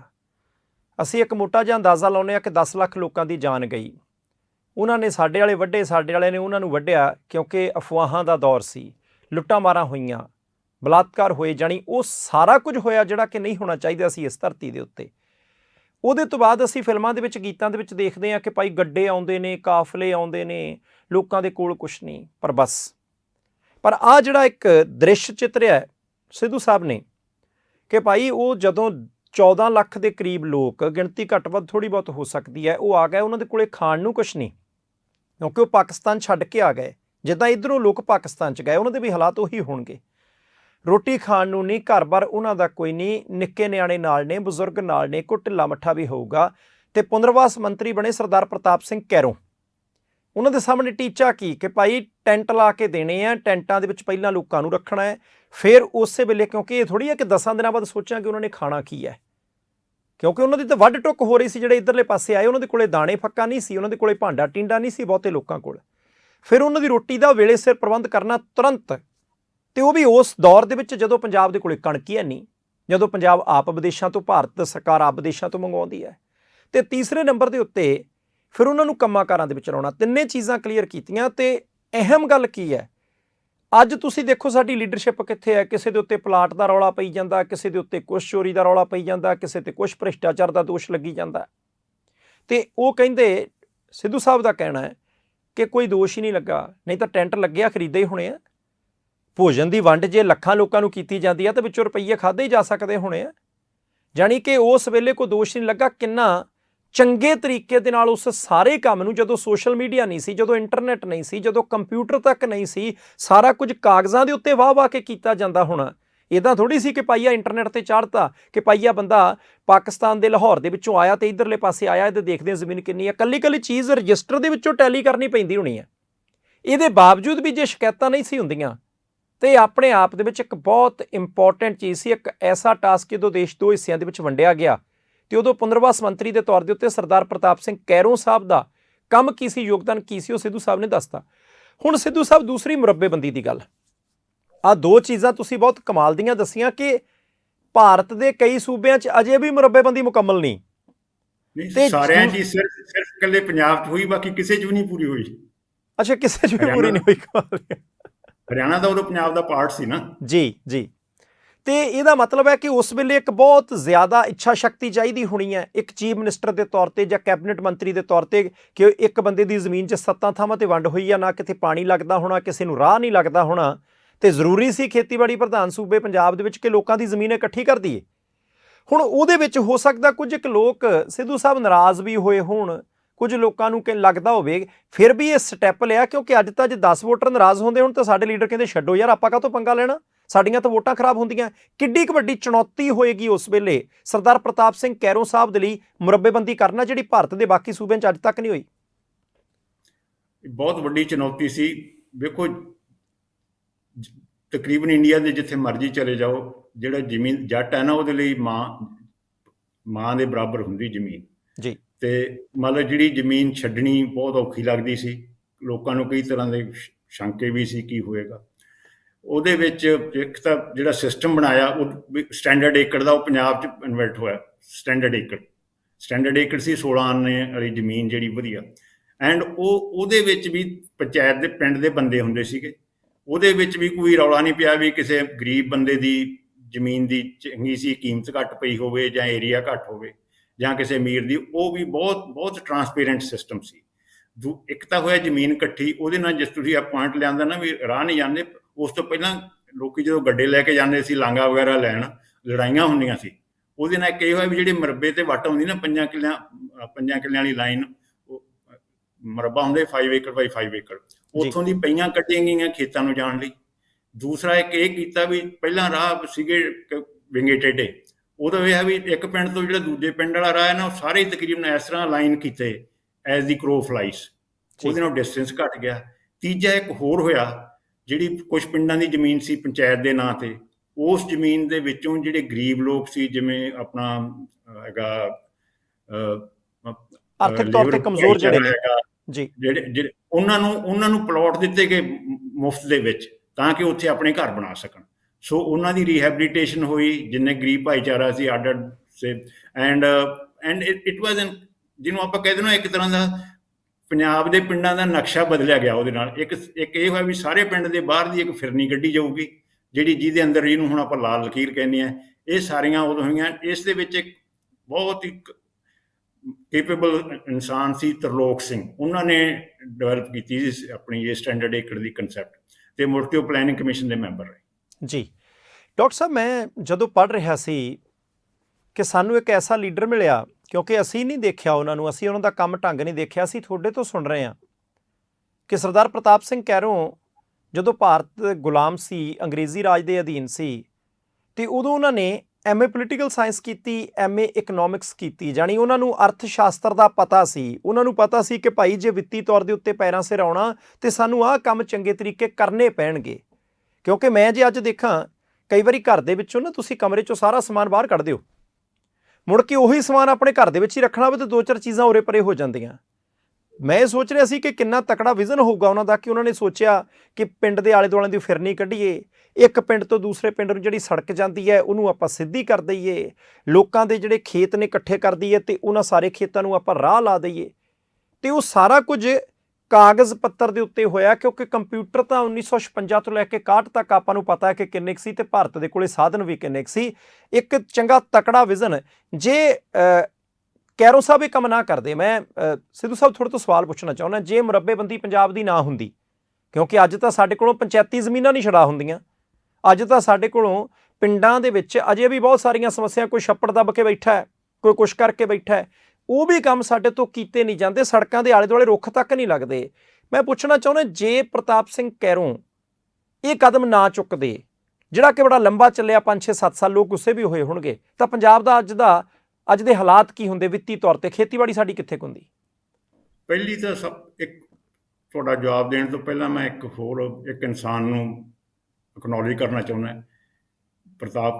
ਪ੍ਰਤਾਪ ਸਿੰਘ ਚੀਫ ਮਿਨਿਸਟਰ ਸੀ ਤੇ ਉਹਨਾਂ ਵੇਲੇ ਕਾਫੀ ਸਾਰਾ ਟਾਈਮ ਜਿਹੜੇ ਰਹੇ ਹੈਗੇ ਆਪਣਾ ਰੈਵਨਿਊ ਮਿਨਿਸਟਰ ਸੀਗੇ ਗਿਆਨੀ ਕਰਤਾਰ ਸਿੰਘ ਨੇ ਵੀ ਬਹੁਤ ਪੁਸ਼ ਕੀਤਾ ਐਜ਼ ਰੈਵਨਿਊ ਮਿਨਿਸਟਰ ਮਰਬੇਬੰਦੀ ਲਈ। ਐਂਡ ਪਿੰਡਾਂ ਜਿੱਥੇ ਹੁੰਦਾ ਸੀ, ਪਿੰਡਾਂ ਨੂੰ ਜਾ ਕੇ ਲੋਕਾਂ ਨੂੰ ਆਪ ਸਮਝਾਉਣਾ ਵੀ ਡਰੋ ਨਾ, ਤੁਹਾਡਾ ਇਹਦੇ 'ਚ ਬਹੁਤ ਫਾਇਦਾ ਹੋਊਗਾ। ਜਦੋਂ ਇੱਕ ਥਾਂ ਜ਼ਮੀਨ ਇਕੱਠੀ ਹੋ ਗਈ ਤਾਂ ਤੁਹਾਡੀਆਂ ਲੜਾਈਆਂ ਘੱਟ ਜਾਣੀਆਂ। ਈਵਨ ਉਹਦੇ ਨਾਲ 5% ਜ਼ਮੀਨ ਖੇਤੀ ਵਾਹੀ ਥੱਲੇ ਹੋਰ ਆ ਗਈ ਸੀਗੀ। ਠੀਕ ਹੈ, ਤਾਂ ਛੱਡੋ। ਤੇ ਉਹ ਜੇ ਨਾ ਹੁੰਦਾ ਗ੍ਰੀਨ ਰੈਵੋਲੂਸ਼ਨ ਤਾਂ ਫੋਰਗੇਟ ਅਬਾਊਟ ਇਟ, ਕੁਛ ਨਹੀਂ ਹੋਣਾ ਸੀ। ਜੇ ਤੁਹਾਡੀ 5 ਥਾਂ ਤੇ ਜ਼ਮੀਨ ਹੈ, 4 ਏਕੜ ਜ਼ਮੀਨ ਹੈ, ਤੁਸੀਂ ਟਿਊਬਲ ਕਿੱਥੇ ਲਾਓਗੇ? ਉਹਦੇ ਇਕੱਲੀ ਇਕੱਠੀ ਨਹੀਂ ਹੋਈ, ਫਿਰ ਲੋਕਾਂ ਨੇ ਲੈਵਲ ਸ਼ੁਰੂ ਕਰ ਦਿੱਤੇ। ਉਹਦੇ ਨਾਲ ਜਿਹੜੀ ਜ਼ਮੀਨ ਦੇ ਵਿੱਚ ਇਨਵੈਸਟਮੈਂਟ ਹੋਈ ਨਾ, ਪ੍ਰਾਈਵੇਟ ਜ਼ਮੀਨ ਜਿਹਦੇ ਲੈਂਡ ਲੈਵਲਿੰਗ ਹੋਈ, ਫਿਰ ਉੱਥੇ ਖਾਲ ਸਿੱਧੇ ਬਣੇ, ਉਹ ਸਾਰੀਆਂ ਚੀਜ਼ਾਂ ਹੋਈਆਂ ਹੀ ਇਸ ਕਰਕੇ ਕਿ ਮਰਬੇਬੰਦੀ ਹੋ ਗਈ। ਜੇ ਮਰਬੇਬੰਦੀ ਨਾ ਹੁੰਦੀ ਤਾਂ ਨਹੀਂ ਹੋਣਾ ਸੀ। ਜੀ ਕੀ ਲੱਗਦਾ ਜੀ ਅੱਜ ਦੀ ਲੀਡਰਸ਼ਿਪ? ਮੈਂ ਕਿਸੇ ਸਿਆਸੀ ਧਿਰ ਵੱਲ ਨਹੀਂ ਜਾਂਦਾ, ਕਿ ਸਿਆਸੀ ਲੀਡਰਾਂ ਦੀ ਕੈਪੈਸਿਟੀ ਦੇ ਉੱਤੇ ਸ਼ੱਕ ਨਹੀਂ ਕਰਦੇ, ਪਰ ਜਿੱਦਾਂ ਦੀ ਹੁਣ ਪਿਛਲੇ 10-15-20 ਸਾਲਾਂ ਤੋਂ ਰਾਜਨੀਤੀ ਚੱਲਦੀ ਹੈ, ਡਾਕਟਰ ਸਾਹਿਬ ਕੀ ਲੱਗਦਾ ਜਿੱਦਾਂ ਦੀ ਇੱਛਾ ਸ਼ਕਤੀ ਅੱਜ ਦੀ ਲੀਡਰਸ਼ਿਪ ਦੀ ਹੈ, ਜਿੱਦਾਂ ਦੀਆਂ ਨੀਤੀਆਂ ਇਹਨਾਂ ਦੀਆਂ ਨੇ, ਕੀ ਜੇ ਅੱਜ ਮਰਬੇਬੰਦੀ ਪੰਜਾਬ 'ਚ ਕਰਾਉਣੀ ਹੁੰਦੀ ਹੈ ਕਰਾ ਲੈਂਦੇ? ਮੇਰਾ ਖਿਆਲ ਤੁਸੀਂ ਜਵਾਬ ਦੇ ਹੀ ਦਿੱਤਾ, ਮੈਂ ਉਹਨੂੰ ਨੋਟਸ ਕਰ ਦਿੰਦਾ। ਠੀਕ ਹੈ ਜੀ, ਚਲੋ ਅੱਗੇ ਆਪਾਂ ਚੱਲਦੇ। ਤੁਸੀਂ ਗਿਆਨੀ ਕਰਤਾਰ ਸਿੰਘ ਹੋਰਾਂ ਦਾ ਜ਼ਿਕਰ ਕੀਤਾ, ਉਹਨਾਂ ਨੇ ਜ਼ਮੀਨ ਦਾਨ ਕੀਤੀ ਉੜਮੁੜ ਟਾਂਡਾ ਦੇ ਵਿੱਚ ਤੇ ਕਾਲਜ ਬਣਿਆ। ਮੈਂ ਉਸੇ ਕਾਲਜ ਦੇ ਵਿੱਚੋਂ ਪੜ੍ਹਿਆ। ਮੈਨੂੰ ਸਲੂਟ ਕਰਨ ਨੂੰ ਜੀ ਕਰਦਾ ਹੁੰਦਾ, ਇਹੋ ਜਿਹਾ ਲੀਡਰ ਸਾਡੇ ਪੰਜਾਬ ਨੂੰ ਮਿਲੇ। ਉਹ ਵੱਖਰੀ ਗੱਲ ਹੈ ਕਿ ਮੌਜੂਦਾ ਲੀਡਰ ਉਹਨਾਂ ਲੀਡਰਾਂ ਦੀ ਦੇਣ ਨੂੰ ਭੁੱਲ ਗਏ। ਆਪਾਂ ਥੋੜ੍ਹਾ ਜਿਹਾ ਅੱਗੇ ਚੱਲਦੇ ਹਾਂ। ਮੈਨੂੰ ਇਹ ਲੱਗਦਾ ਚਲੋ ਠੀਕ ਹੈ, ਉਹਨਾਂ ਨੇ ਜਿਹੜੇ ਲੋਕ ਆਏ ਉਹਨਾਂ ਦੇ ਪੁਨਰਵਾਸ ਦੇ ਵਿੱਚ ਪ੍ਰਤਾਪ ਸਿੰਘ ਕੈਰੋਂ ਸਾਹਿਬ ਨੇ ਭੂਮਿਕਾ ਨਿਭਾਤੀ, ਵਧੀਆ ਹੋਇਆ। ਇਹਦੇ ਤੋਂ ਬਾਅਦ ਉਹਨਾਂ ਨੇ ਬਹੁਤ ਵੱਡਾ ਕੰਮ ਮਰਬੇਬੰਦੀ ਦਾ ਕਰ ਦਿੱਤਾ, ਇਹ ਵੀ ਚੰਗਾ ਹੋਇਆ। ਪਰ ਪੜ੍ਹਾਈ ਲਿਖਾਈ ਬਹੁਤ ਜ਼ਰੂਰੀ ਹੁੰਦੀ ਹੈ ਡਾਕਟਰ ਸਾਹਿਬ। ਪੜ੍ਹਾਈ ਲਿਖਾਈ ਨਾ ਹੋਵੇ, ਉੱਚ ਵਿੱਦਿਆ ਵਾਲਾ ਕੰਮ ਨਾ ਹੋਵੇ, ਜੇ ਸਾਡੇ ਲੋਕ ਪੜ੍ਹੇ ਲਿਖੇ ਨਹੀਂ ਹੋਣਗੇ, ਕੀ ਪ੍ਰਤਾਪ ਸਿੰਘ ਕੈਰੋਂ ਸਾਹਿਬ ਨੇ ਮੁੱਖ ਮੰਤਰੀ ਹੁੰਦਿਆਂ, ਕੈਬਨਿਟ ਮੰਤਰੀ ਹੁੰਦਿਆਂ ਕੋਈ ਕੱਦੂ 'ਚ ਤੀਰ ਮਾਰਿਆ ਕਿ ਭਾਈ ਉਹ ਪੜ੍ਹਾਈ ਲਿਖਾਈ ਨੂੰ ਵੀ ਠੀਕ ਸਮਝਦੇ ਹੋਣ? ਆਪ ਤਾਂ ਅਮਰੀਕਾ ਇੰਗਲੈਂਡ ਵਾਲੇ ਪਾਸਿਓਂ ਪੜ੍ਹ ਕੇ ਵੱਡੀ ਡਿਗਰੀ ਲੈ ਕੇ ਆ ਗਏ, ਪਰ ਕੀ ਉਹਨਾਂ ਨੇ ਇੱਦਾਂ ਤਾਂ ਨਹੀਂ ਸੋਚਿਆ ਕਿ ਭਾਈ ਪੰਜਾਬ ਦੇ ਲੋਕ ਆਏ ਰੁੜਦੇ ਖੁੜਦੇ ਰਹਿਣਗੇ ਤਾਂ ਕੋਈ ਗੱਲ ਨਹੀਂ, ਤਾਂ ਸਾਨੂੰ ਵੋਟਾਂ ਵਾਟਾਂ ਪਾਈ ਜਾਣਗੇ, ਆਪਾਂ ਪੜ੍ਹਾ ਕੇ ਕੀ ਲੈਣਾ? ਜੇ ਤੁਹਾਡੀ ਨਜ਼ਰ ਦੇ ਵਿੱਚ ਉਹਨਾਂ ਨੇ ਕੋਈ ਐਜੂਕੇਸ਼ਨ ਦੇ ਪੱਖ ਤੋਂ ਕੰਮ ਕੀਤਾ, ਦੱਸ ਦਿਓ। ਬਾਠ ਸਾਹਿਬ, ਇਹਨੂੰ ਤੁਹਾਡੇ ਸਵਾਲ ਨੂੰ ਮੈਂ ਆਪਦੇ ਤਰੀਕੇ ਨਾਲ ਜਵਾਬ ਦੇਵਾਂਗਾ ਜੀ। ਕਿ ਕੋਈ ਵੀ ਜਿਹੜਾ ਲੀਡਰ ਹੁੰਦਾ ਨਾ, ਸਭ ਤੋਂ ਪਹਿਲਾਂ ਉਹਦੇ ਕੋਲੇ ਉਹਦੀ ਵਿਜ਼ਨ ਚਾਹੀਦੀ ਹੈ ਵੀ ਕੀ ਚਾਹੁੰਦਾ। ਫਿਰ ਉਹਨੂੰ ਸੈਕਿੰਡ ਆਉਂਦਾ ਵਿਜ਼ਨ ਤੋਂ ਬਾਅਦ ਇਹ ਵਿਜ਼ਨ ਅਚੀਵ ਕਰਨ ਲਈ ਕੀ ਕਰਨਾ ਪਊ। ਤੇ ਤੀਜਾ ਆਉਂਦਾ ਵੀ ਫਿਰ ਜੇ ਕਰਨਾ ਕੀ ਪਊ ਤਾਂ ਇਹਨੂੰ ਕਰਨਾ ਕਿਵੇਂ ਹੈ ਜਾਂ ਕਿਹੜੇ ਲੋਕ ਕਰਨਗੇ ਜੀ। ਸੋ ਕੈਰੋਂ ਇਹਨਾਂ ਤਿੰਨਾਂ ਚੀਜ਼ਾਂ ਤੇ ਬੜਾ ਕਲੀਅਰ ਸੀ, ਉਹਦੀ ਵਿਜ਼ਨ ਬੜੀ ਕਲੀਅਰ ਸੀ। ਉਹਦਾ ਇਹ ਸੀ ਵੀ ਇਹ ਵਿਜ਼ਨ ਅਚੀਵ ਕਰਨ ਲਈ ਕੀ ਕਰਨ ਦੀ ਜ਼ਰੂਰਤ ਹੈ ਤੇ then how to do it. ਉਹਦੇ 3 ਮੇਨ ਸੀ। ਆਈ ਐਮ ਗਲੈਡ ਵੀ ਤੁਸੀਂ, ਮੈਨੂੰ ਬਹੁਤ ਖੁਸ਼ੀ ਹੈ ਵੀ ਤੁਸੀਂ ਐਜੂਕੇਸ਼ਨ ਸਭ ਤੋਂ ਪਹਿਲਾਂ ਲੈਂਦੀ। ਉਹਨਾਂ ਸੀ ਐਜੂਕੇਸ਼ਨ, ਐਗਰੀਕਲਚਰ ਤੇ ਇੰਡਸਟਰੀ। ਜੀ। ਐਜੂਕੇਸ਼ਨ ਸਭ ਤੋਂ ਮੂਹਰੇ ਇਸ ਲਈ ਸੀ ਵੀ ਐਜੂਕੇਸ਼ਨ ਇੱਕ ਇਹੋ ਜਿਹੀ ਚੀਜ਼ ਹੈ ਜਿਹੜੀ ਇੱਕ ਪਰਿਵਾਰ ਨੂੰ ਇੱਥੋਂ ਉਠਾ ਕੇ ਇੱਥੇ ਲੈ ਜਾਂਦੀ ਹੈ ਜੀ, ਚਾਹੇ ਉਹਨਾਂ ਕੋਲ ਕੋਈ ਐਸੈਟਸ ਨਾ ਹੋਣ। ਸੋ ਉਹਨਾਂ ਨੇ ਪਹਿਲਾਂ ਤਾਂ ਇਹ ਕੀਤਾ ਵੀ ਸਕੂਲ ਐਜੂਕੇਸ਼ਨ ਉਹ ਮਿਡਲ ਸਕੂਲ ਤੱਕ ਫ੍ਰੀ ਕੀਤੀ, ਉਹ ਸਕੂਲ ਖੋਲ੍ਹੇ। ਫਿਰ ਉਹਨਾਂ ਨੇ ਬਹੁਤ ਸਾਰੇ ITI ਖੋਲ੍ਹੇ, ਇੰਡਸਟਰੀਅਲ ਟ੍ਰੇਨਿੰਗ ਸਕੂਲ। ਇੱਕ ਉਹਨਾਂ ਨੇ ਸੈਨਿਕ ਸਕੂਲ ਖੋਲ੍ਹੇ ਜੀ। ਇੱਕ ਅੱਜ ਕੱਲ੍ਹ ਤੁਸੀਂ ਸੋਚਦੇ ਵੀ ਜਿਹੜਾ ਕੰਮ ਹੋ ਰਿਹਾ ਕਿਸੇ ਮਿਨਿਸਟਰ ਦੀ ਕੰਸਟੀਚੁਐਂਸੀ 'ਚ ਹੋ ਰਿਹਾ ਜਾਂ ਚੀਫ ਮਿਨਿਸਟਰ ਦੀ ਕੰਸਟੀਚੁਐਂਸੀ 'ਚ ਹੋ ਰਿਹਾ, ਕੈਰੋਂ ਬਿਲਕੁਲ ਇਸ ਤਰ੍ਹਾਂ ਨਹੀਂ ਕਰਦਾ ਸੀ। ਉਸ ਵੇਲੇ ਪੰਜਾਬ ਦੇ ਤਕਰੀਬਨ 3 ਮੇਜਰ ਹਿੱਸੇ ਸੀ, ਇੱਕ ਹੁਣ ਵਾਲਾ ਪੰਜਾਬ, ਇੱਕ ਹਰਿਆਣਾ ਤੇ ਇੱਕ ਸੀਗਾ ਹਿਮਾਚਲ ਪ੍ਰਦੇਸ਼। ਸਾਂਝੇ ਸੀ, ਵੱਡਾ ਪੰਜਾਬ ਸਾਂਝਾ ਸੀ। ਐਂਡ ਉਹ ਪਹਿਲੀ ਵਾਰੀ ਉਹ ਪੰਜਾਬ ਬਣਿਆ ਸੀ ਕੈਰੋਂ ਵੇਲੇ ਇੰਡੀਪੈਂਡੈਂਸ ਤੋਂ ਬਾਅਦ, ਕਿਉਂਕਿ ਇੰਡੀਪੈਂਡੈਂਸ ਵੇਲੇ ਇਕੱਲਾ ਈਸਟ ਪੰਜਾਬ ਸੀ ਤੇ ਜਿਹੜਾ ਪੈਪਸੂ ਸੀ Patiala and eastern Punjab states union, ਉਹ ਸੈਪਰੇਟ ਸੀ। ਇਹ ਕੈਰੋਂ ਜਦੋਂ ਬਣੇ, ਕੈਰੋਂ ਜਨਵਰੀ 1956 'ਚ ਬਣੇ ਤੇ ਦਸੰਬਰ ਦੇ ਵਿੱਚ ਪੈਪਸੂ ਪੰਜਾਬ ਦਾ ਪਾਰਟ ਬਣ ਗਿਆ। ਸੋ ਕੈਰੋਂ ਸਾਹਿਬ ਇਸ ਕੋਲੋਂ ਬੜੇ ਕੌਨਸ਼ੀਅਸ ਸੀ ਵੀ ਮੈਂ ਸਾਰੇ ਪੰਜਾਬ ਦਾ ਚੀਫ ਮਿਨਿਸਟਰ ਹਾਂ। ਉਹ ਸਾਰੀ ਜੋ ਡਿਵੈਲਪਮੈਂਟ ਕਰਦੇ ਸੀ ਤਿੰਨਾਂ ਥਾਵਾਂ 'ਤੇ ਇੱਕੋ ਜਿਹੀ ਕਰਦੇ ਸੀ। ਉਹਦੀ ਮੈਂ ਤੁਹਾਨੂੰ ਇੱਕ ਉਦਾਹਰਨ ਦਿੰਦਾ ਵੀ ਸੈਨਿਕ school scheme I government of India ਦੀ। ਕੈਰੋਂ ਸਾਹਿਬ ਨੇ ਲੱਗਿਆ ਵੀ ਇਹ ਤਾਂ ਵਧੀਆ ਕੰਮ ਹੈਗਾ, ਵੀ ਨਾਲੇ ਪੈਸੇ ਸੈਂਟਰ ਗਵਰਨਮੈਂਟ ਨੇ ਦੇਣੇ, ਅਸੀਂ ਤਾਂ ਮਤਲਬ ਜਗ੍ਹਾ ਹੀ ਦੇਣੀ ਹੈ। ਉਹਨਾਂ ਨੇ 4 ਸੈਂਟਰਲ ਸਕੂਲ ਬਣਾਏ, ਸੈਨਿਕ ਸਕੂਲ। ਇੱਕ ਕਪੂਰਥਲੇ ਵਾਲਾ ਅੱਜ ਵੀ ਚੱਲਦਾ ਹੈਗਾ ਜੀ, ਇੱਕ ਨਾਭੇ ਵਾਲਾ ਜਿਹੜਾ ਪਬਲਿਕ ਸਕੂਲ ਹੈ, ਇਹ ਦੋਨੇ ਪੰਜਾਬ 'ਚ ਸੀ। ਇੱਕ ਕੁੰਜਪੁਰਾ ਹੈ ਕਰਨਾਲ ਦੇ ਨਾਲ, ਇੱਕ ਉੱਥੇ ਸੈਨਿਕ ਸਕੂਲ ਬਣਾਇਆ। ਇਸੇ ਤਰ੍ਹਾਂ ਹਿਮਾਚਲ ਦੇ ਵਿੱਚ ਚੈਲ, ਇਹ ਉਹਨਾਂ ਨੇ ਸਕੂਲ ਬਣਾਏ। ਫਿਰ ਉਸ ਤੋਂ ਇਲਾਵਾ ਯੂਨੀਵਰਸਿਟੀ ਐਜੂਕੇਸ਼ਨ, ਉਸ ਵੇਲੇ ਸਿਰਫ ਇਕੱਲੀ ਪੰਜਾਬ ਯੂਨੀਵਰਸਿਟੀ ਸੀ। ਐਂਡ ਪੰਜਾਬ ਯੂਨੀਵਰਸਿਟੀ ਵੀ it was more of an affiliating university and examinationing university.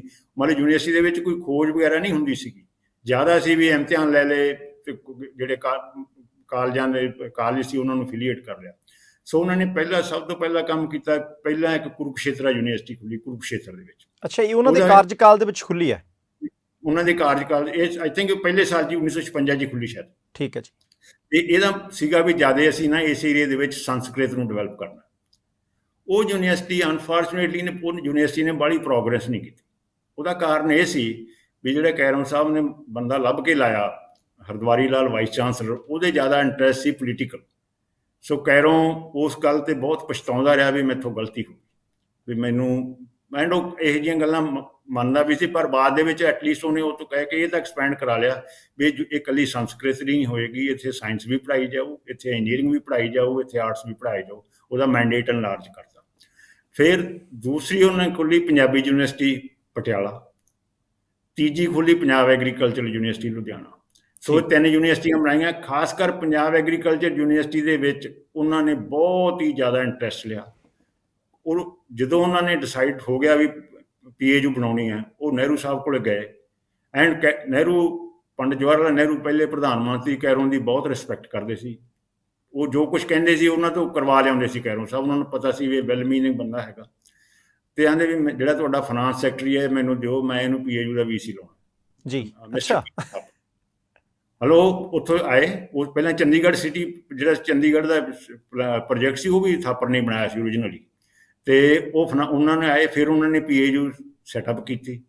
ਉਹਦੇ ਵਿੱਚ ਉਹਨਾਂ ਨੂੰ ਮੈਂਡੇਟ ਇਹ ਸੀ ਵੀ ਜਿੰਨੇ ਮਰਜ਼ੀ ਪੈਸੇ ਲਓ, ਇਹਨੂੰ ਵਰਲਡ ਕਲਾਸ ਯੂਨੀਵਰਸਿਟੀ ਬਣਾਉਣੀ ਹੈ। ਜਿਹੋ ਜਿਹੀਆਂ ਕੈਲੀਫੋਰਨੀਆ ਦੇ ਵਿੱਚ ਰਿਸਰਚ ਹੋ ਰਹੀ ਉਹੋ ਜਿਹੀ ਹੋ ਕੇ, ਆਈ ਵਾਂਟ ਕਿ ਐਗਰੀਕਲਚਰ ਯੂਨੀਵਰਸਿਟੀ ਬਹੁਤ ਵਧੀਆ ਹੋਵੇ। ਉਹਨਾਂ ਨੂੰ ਇਹ ਸੀ ਵੀ ਜਿੱਥੋਂ ਵੀ ਚੰਗਾ ਤੁਹਾਨੂੰ ਵਧੀਆ ਸਾਇੰਟਿਸਟ ਮਿਲਦਾ ਉਹਨੂੰ ਲੈ ਆਓ। ਤੁਸੀਂ ਮੰਨੋਗੇ ਨਹੀਂ, ਜਿੱਦਣ ਯੂਨੀਵਰਸਿਟੀ ਦੀ ਇਨਾਗੂਰੇਸ਼ਨ ਹੋਣੀ ਸੀ, ਬਹੁਤ ਵੱਡਾ ਦਿਨ ਹੁੰਦਾ ਤੇ ਵਾਈਸ ਚਾਂਸਲਰ ਦਾ ਉੱਥੇ ਹੋਣਾ ਚਾਹੀਦਾ ਜੀ। ਉਸ ਦਿਨ ਥਾਪਰ ਸਾਹਿਬ ਲੁਧਿਆਣੇ ਨਹੀਂ ਸੀ, ਪੰਡਿਤ ਜਵਾਹਰ ਲਾਲ ਨਹਿਰੂ ਇਨਾਗੂਰੇਸ਼ਨ ਕਰਨ ਆਏ ਸੀ।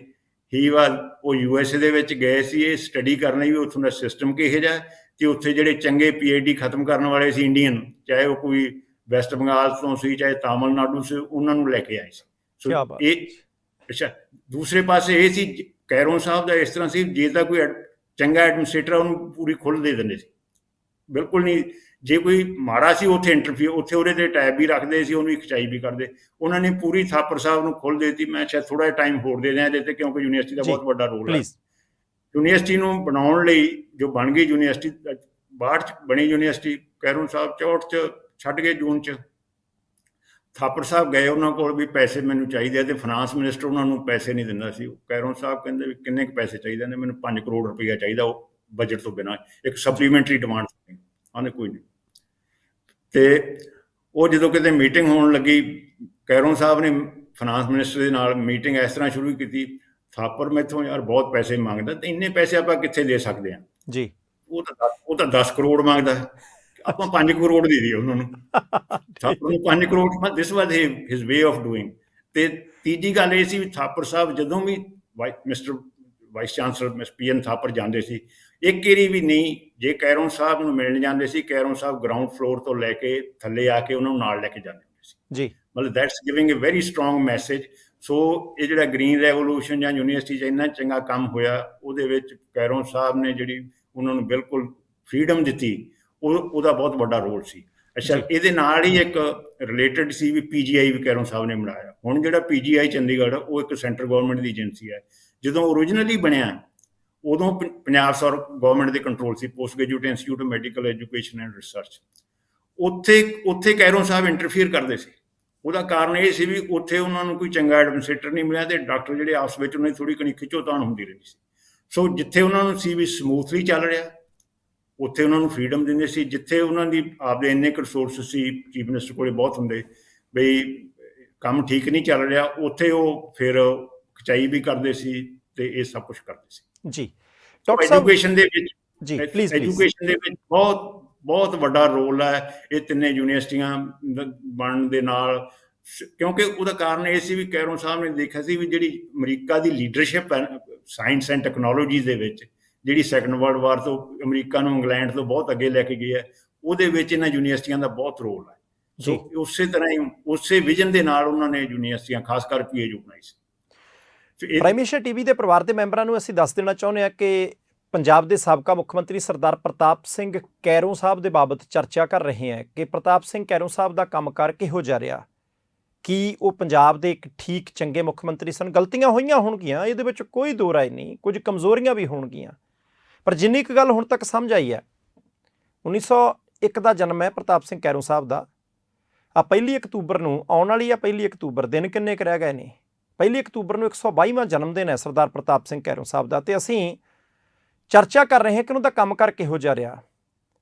MA political science, MA economics ਦੀ ਪੜ੍ਹਾਈ ਵਿਦੇਸ਼ਾਂ ਤੋਂ ਕੀਤੀ, ਅਮਰੀਕਾ ਦੇ ਐਗਰੀਕਲਚਰ ਸਿਸਟਮ ਨੂੰ, ਇੰਡਸਟਰੀ ਵਾਲੇ ਸਿਸਟਮ ਨੂੰ ਸਮਝਣ ਦੀ ਕੋਸ਼ਿਸ਼ ਕੀਤੀ, ਪੰਜਾਬ ਦੀ ਡਿਵੈਲਪਮੈਂਟ ਕਿੱਦਾਂ ਹੋ ਸਕਦੀ ਉੱਧਰਲੇ ਪਾਸੇ ਨੂੰ ਤੁਰੇ, ਦੇਸ਼ ਦੀ ਆਜ਼ਾਦੀ ਤੋਂ ਪਹਿਲਾਂ MLA ਬਣ ਗਏ, ਉਹਦੇ ਤੋਂ ਬਾਅਦ ਪੁਨਰਵਾਸ ਮੰਤਰੀ ਬਣੇ, ਉਹ ਲੱਖਾਂ ਲੋਕਾਂ ਨੂੰ ਪੰਜਾਬ ਦੇ ਵਿੱਚ ਐਡਜਸਟ ਕਰਨ ਦੀ ਕੋਸ਼ਿਸ਼ ਕੀਤੀ।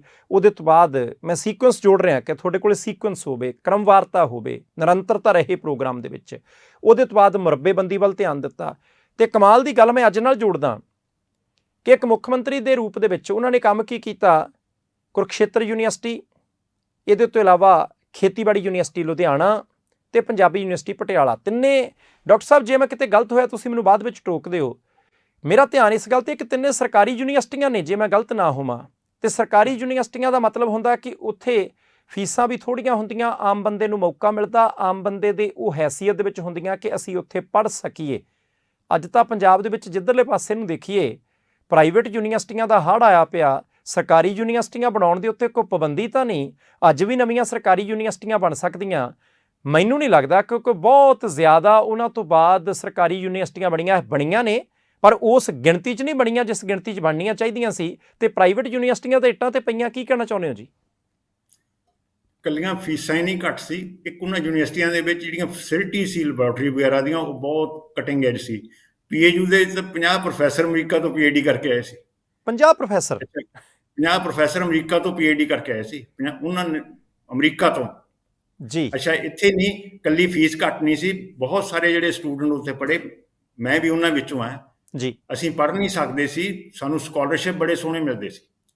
ਮੰਨ ਲਓ ਉਦੋਂ 75 ਰੁਪਏ ਸਕਾਲਰਸ਼ਿਪ ਮਿਲਦਾ ਸੀ ਮਹੀਨੇ ਦਾ, ਮੈਰਿਟ ਦਾ, 10% ਸਟੂਡੈਂਟ ਨੂੰ, ਅਤੇ ਉਹਦੇ ਨਾਲ ਫੀਸਾਂ ਤੁਹਾਡੀਆਂ ਮਾਫ ਹੁੰਦੀਆਂ ਸੀ, ਹੋਸਟਲ ਦੇ ਕਮਰੇ ਦਾ ਵੀ ਰੈਂਟ ਨਹੀਂ ਹੁੰਦਾ ਸੀ ਕੋਈ, ਅਤੇ 50-60 ਰੁਪਏ ਰੋਟੀ ਦਾ ਖਰਚਾ ਉਹਨਾਂ ਨੇ, ਅਤੇ ਤੁਸੀਂ ਮੁਫਤ 'ਚ ਪੜ੍ਹ ਜਾਂਦੇ ਸੀ।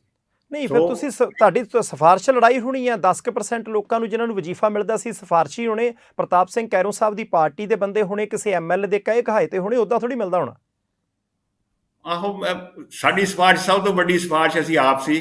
ਪਹਿਲਾਂ ਤਾਂ ਜਿਹੜੇ 11ਵੀਂ 'ਚ ਨੰਬਰ ਆਏ ਉਹਦੇ ਬੇਸ 'ਤੇ ਫਸਟ ਈਅਰ 'ਚ ਲੱਗ ਗਿਆ, ਮੁੜ ਕੇ ਉਸ ਤੋਂ ਬਾਅਦ ਜਿਹੜੇ ਹਰ ਸਾਲ 'ਚ ਜਿੰਨੇ ਆਉਂਦੇ ਸੀਗੇ ਉਹਦੇ ਬੇਸ 'ਤੇ ਅਗਲੇ ਸਾਲ ਲੱਗਦਾ ਸੀ। ਪਿਓਰ ਮੈਰਿਟ, ਹੋਰ ਕੋਈ ਨਹੀਂ।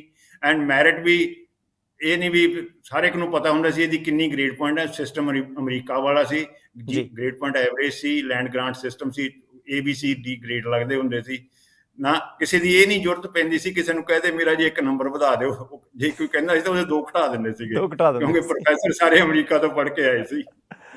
ਠੀਕ ਹੈ ਡਾਕਟਰ ਸਾਹਿਬ, ਗੱਲਾਂ ਚੰਗੀਆਂ ਲੱਗੀਆਂ, ਸਾਡੇ ਲਈ ਇਹ ਨਵੀਆਂ ਜਾਣਕਾਰੀਆਂ ਨੇ ਕਿ ਸਾਡੇ ਕੋਲ ਪੰਜਾਬ ਦੇ ਵਿੱਚ ਇੱਦਾਂ ਦੇ ਲੀਡਰ ਹੁੰਦੇ ਸੀ। ਮੈਂ ਖੇਤੀਬਾੜੀ ਵਾਲੇ ਪਾਸੇ ਜਾਣਾ, ਮੈਂ ਸਿੰਜਾਈ ਵਾਲੇ ਪਾਸੇ ਵੀ ਜਾਣਾ, ਇਰੀਗੇਸ਼ਨ ਵਾਲੇ ਪਾਸੇ, ਪਰ ਮੈਂ ਕਿਸੇ ਨੂੰ ਇਹ ਨਾ ਲੱਗੇ ਕਿ ਸਾਰੀਆਂ ਚੰਗੀਆਂ ਗੱਲਾਂ ਕਰੀ ਜਾਂਦੇ ਆ। ਮੈਂ ਗਿਆਨੀ ਕਰਤਾਰ ਸਿੰਘ ਹੋਰਾਂ ਦਾ ਬੜਾ ਸਤਿਕਾਰ ਕਰਦਾ। ਤੁਸੀਂ ਜ਼ਿਕਰ ਉਹਨਾਂ ਦਾ ਕੀਤਾ ਕਿ ਇਹਨਾਂ ਦੇ ਨਾਲ ਉਹ ਮਿਨਿਸਟਰ ਸਨ ਅਤੇ ਉਹਨਾਂ ਨੇ ਬੜਾ ਮੁਰੱਬੇਬੰਦੀ ਦੇ ਵਿੱਚ ਯੋਗਦਾਨ ਪਾਇਆ, ਕਿਉਂਕਿ ਲੋਕਾਂ ਨੂੰ ਹੁੰਦਾ ਕਿ ਮੇਰਾ ਤਾਂ ਖੇਤ ਪਿੰਡ ਦੇ ਨੇੜੇ ਆ, ਮੈਂ ਆਹ ਖੇਤ ਦੇਣਾ ਨਹੀਂ। ਉਹਨਾਂ ਨੇ ਜਾ ਕੇ ਸਮਝਾਇਆ। ਵਿੱਚ ਵਿਚਾਲੇ ਮੈਂ ਪੜ੍ਹਦਾ ਸੀ ਕਿ ਦੋਸ਼ ਵੀ ਲੱਗਦੇ ਆ ਸਰਦਾਰ ਪ੍ਰਤਾਪ ਸਿੰਘ ਕੈਰੋਂ ਸਾਹਿਬ ਦੇ ਉੱਤੇ ਕਿ ਉਹਨਾਂ ਨੇ ਕੋਈ ਲੀਡਰ ਵੱਡਾ ਨਹੀਂ ਹੋਣ ਦਿੱਤਾ। ਕਈ ਪਾਏਦਾਰ ਲੀਡਰ ਜਿਹੜੇ ਆ ਉਹਨਾਂ ਨੇ ਰੋਲ ਕੇ ਰੱਖ ਦਿੱਤੇ ਕਿ ਭਾਈ ਇਹਨਾਂ ਦਾ ਕੱਦ ਬੁੱਤ ਸਿਆਸੀ ਤੌਰ ਦੇ ਉੱਤੇ ਮੇਰੇ ਬਰਾਬਰ ਨਾ ਹੋਵੇ। ਦੱਸਣ ਵਾਲੇ ਤਾਂ ਗੁਰਦਿਆਲ ਸਿੰਘ ਢਿੱਲੋਂ ਸਾਹਿਬ ਦਾ ਵੀ ਨਾਂ ਲੈਂਦੇ ਆ ਤੇ ਦੱਸਣ ਵਾਲੇ ਤਾਂ ਗਿਆਨੀ ਕਰਤਾਰ ਸਿੰਘ ਹੋਰਾਂ ਦਾ ਵੀ ਜ਼ਿਕਰ ਕਰਦੇ ਆ ਕਿ ਭਾਈ ਇਹਨਾਂ ਨੂੰ ਵੀ ਕਿਤੇ ਨਾ ਕਿਤੇ ਸਿਆਸੀ ਤੌਰ ਦੇ ਉੱਤੇ ਘੱਟੇ 'ਚ ਰੋਲਣ ਦੀ ਕੋਸ਼ਿਸ਼ ਕੀਤੀ। ਜੇ ਕੋਈ ਜਾਣਕਾਰੀ ਤੁਸੀਂ ਦੇ ਸਕਦੇ ਹੋ, ਜੇ ਕੋਈ ਟਿੱਪਣੀ ਕਰ ਸਕਦੇ ਹੋ ਤਾਂ।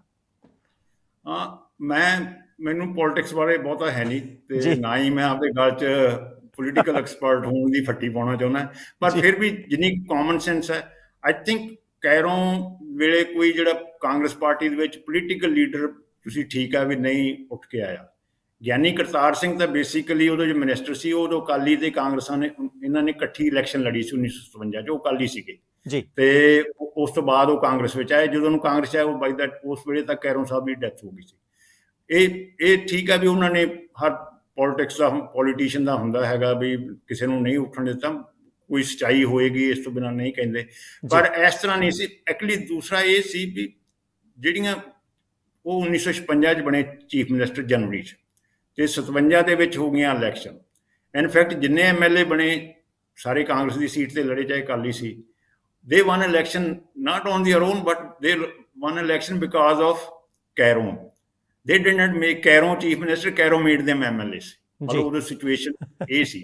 ਅੱਛਾ, ਜਦੋਂ 1962 ਵਾਲੀ ਇਲੈਕਸ਼ਨ ਆਈ ਉਦੋਂ ਤੱਕ ਕੈਰੋਂ ਦੇ ਉਲਟ ਕਾਫੀ ਪ੍ਰਚਾਰ ਹੋਣ ਲੱਗ ਗਿਆ ਸੀ। ਆਪਾਂ ਬਾਅਦ ਚ ਕਰ ਲਾਂਗੇ ਕੀ ਕੀ ਕਾਰਨ ਸੀ ਉਹਦੇ। ਉਦੋਂ ਬਹੁਤ ਹੀ ਜ਼ੋਰ ਲੱਗਿਆ ਵੀ ਕੈਰੋਂ ਨੂੰ ਐਰਕਰ ਜ਼ਰੂਰ ਹਰਾਉਣਾ ਇਹਦੀਆਂ ਸਾਰੀਆਂ ਪਾਰਟੀਆਂ ਇਕੱਠੀਆਂ ਹੋ ਗਈਆਂ, ਇਹਨਾਂ ਦੀ ਆਪਦੀ ਪਾਰਟੀ ਦੇ ਵੀ ਸੀ ਜਿਹੜੀ ਉੱਥੋਂ ਉਹ ਇਲੈਕਸ਼ਨ ਵੈਰੀ ਕਲੋਜ਼ਲੀ ਕੰਟੈਸਟਡ, ਪਰ ਕੈਰੋਂ ਦੂਜੀਆਂ ਥਾਵਾਂ ਤੇ ਜਾ ਕੇ ਵੀ ਕਾਂਗਰਸ ਦੇ ਜਿਹੜੇ ਉਮੀਦਵਾਰ ਸੀ ਉਹਨਾਂ ਲਈ ਪ੍ਰਚਾਰ ਕਰਦੇ ਰਹੇ। ਉਹ ਅਖੀਰ ਤੇ ਕੈਰੋਂ ਸਾਹਿਬ ਬਹੁਤ ਥੋੜ੍ਹੀਆਂ ਵੋਟਾਂ ਨੇ ਜਿੱਤੇ ਸੀ, ਜਿਹੜੇ ਜਿੱਤੇ ਉਹ ਵੀ ਜਿਹੜੀਆਂ ਪੋਸਟਲ ਵੋਟ ਸੀ ਉਹਨਾਂ ਨੇ ਜਿੱਤੇ ਸੀ। ਐਂਡ ਉਹਦੇ 'ਚ ਕੋਈ ਮੇਰਾ ਖਿਆਲ ਨਹੀਂ ਹੇਰਾਫੇਰੀ ਸੀ, ਕਿਉਂਕਿ ਜਿਹੜੇ ਫੌਜੀ ਸੀ ਸਾਰੇ ਜਿਹੜੀਆਂ ਪੋਸਟਲ ਵੋਟ ਸੀ ਉਹ ਫੌਜੀਆਂ ਦੀਆਂ ਸੀਗੀਆਂ। ਐਂਡ ਜਿਹੜੇ ਫੌਜੀ ਡਿਸਪਲਿਨੇਰੀਅਨ ਹੁੰਦੇ ਆ, ਕੈਰੋਂ ਡਿਸਪਲਿਨੇਰੀਅਨ ਸੀ ਤੇ ਉਹਨਾਂ ਦੀਆਂ ਵੋਟਾਂ ਸੀਗੀਆਂ। ਸੋ ਉਹ ਦੂਸਰਾ ਇਹ ਹੋਇਆ ਵੀ ਕੈਰੋਂ ਤੇ ਤਕਰੀਬਨ 1960 ਤੋਂ ਬਾਅਦ ਕੁਛ ਇਲਜ਼ਾਮ ਲੱਗਣ ਲੱਗ ਗਏ ਸੀ।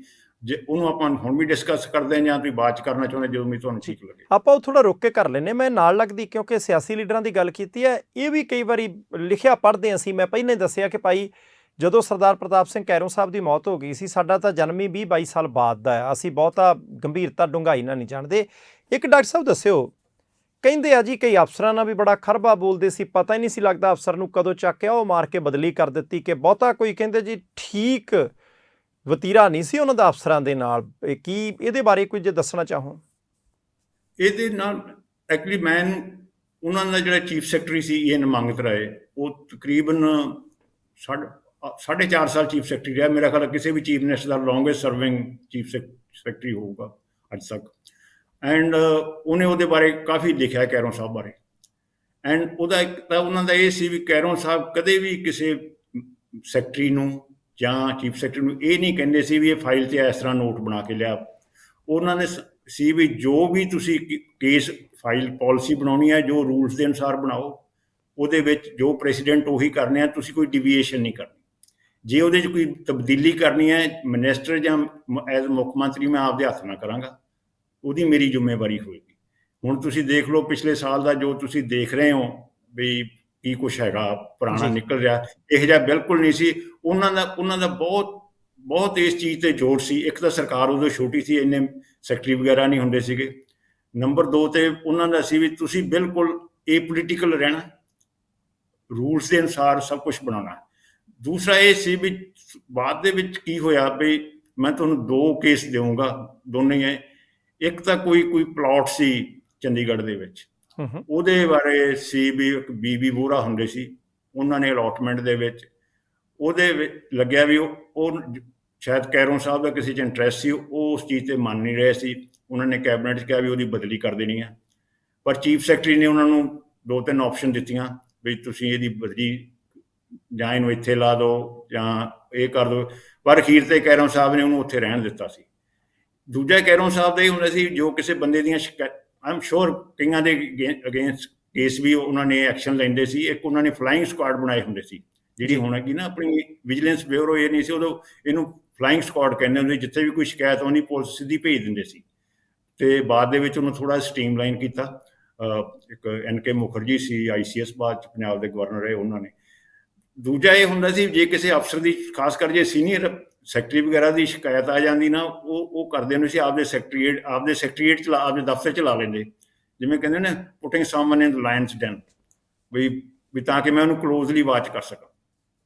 ਉਹਦੀ ਮੈਂ ਤੁਹਾਨੂੰ ਇੱਕ ਐਗਜ਼ਾਮਪਲ ਦੇਵਾਂ। ਇੱਕ RN ਗੁਪਤਾ ਸੀਗੇ, ਉਹ ਲੱਗੇ ਹੋਏ ਸੀ ਅੰਮ੍ਰਿਤਸਰ ਡਿਪਟੀ ਕਮਿਸ਼ਨਰ, ਤੇ ਤੁਹਾਨੂੰ ਪਤਾ ਜਲੰਧਰ ਡਿਵੀਜ਼ਨ ਹੈਗੀ, ਉੱਥੇ ਡਿਵੀਜ਼ਨਲ ਕਮਿਸ਼ਨਰ ਹੁੰਦਾ। ਇੱਕ ਵਾਰੀ ਫਲੱਡ ਆ ਗਏ ਬਹੁਤ, ਤੇ ਉਹ ਕੀਥ ਫਲੈਚਰ ਸੀ ਜਿਹੜੇ ਬਾਅਦ ਦੇ ਵਿੱਚ ਹਰਿਆਣੇ ਦੇ ਚੀਫ ਸੈਕਟਰੀ ਰਿਟਾਇਰ ਹੋਏ, ਉਹਨਾਂ ਨੇ ਕੈਰੋਂ ਨੂੰ ਸ਼ਿਕਾਇਤ ਕਰਤੀ ਵੀ ਇਹ ਬੰਦਾ ਨਾ ਢਿੱਲਾ, ਇਹ ਕੰਮ ਨਹੀਂ ਕਰਦਾ ਜੀ।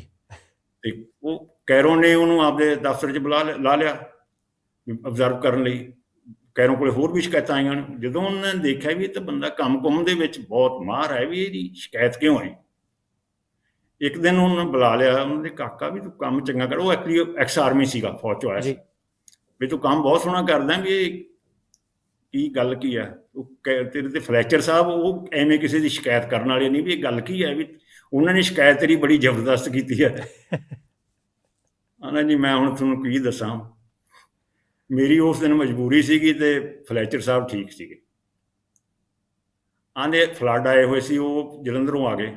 ਉਹ ਕਹਿੰਦੇ ਮੈਂ 8 ਵਜੇ ਆਊਂਗਾ, ਪਹੁੰਚੂੰਗਾ, ਤੇ ਮੈਂ ਆਰਾਮ ਨਾਲ 8 ਵਜੇ ਨੂੰ ਤਿਆਰ ਹੋ ਰਿਹਾ ਸੀ। ਉਹ 7:30 ਵਜੇ ਮੈਨੂੰ ਮੈਸੇਜ ਆ ਗਿਆ ਵੀ ਫਲੈਚਰ ਸਾਹਿਬ ਤਾਂ ਪਹੁੰਚ ਗਏ, ਉਹ ਸੜਕ 'ਤੇ ਨਿਕਲ ਗਏ ਅੱਗੇ। ਆਂਦੇ ਮੈਂ ਜਲਦੀ ਕੱਪੜੇ ਪਾਏ ਤੇ ਅੱਗੇ ਗਏ ਤਾਂ ਸੜਕ ਬੰਦ, ਉੱਥੇ ਪਾਣੀ ਸੜਕ 'ਤੇ।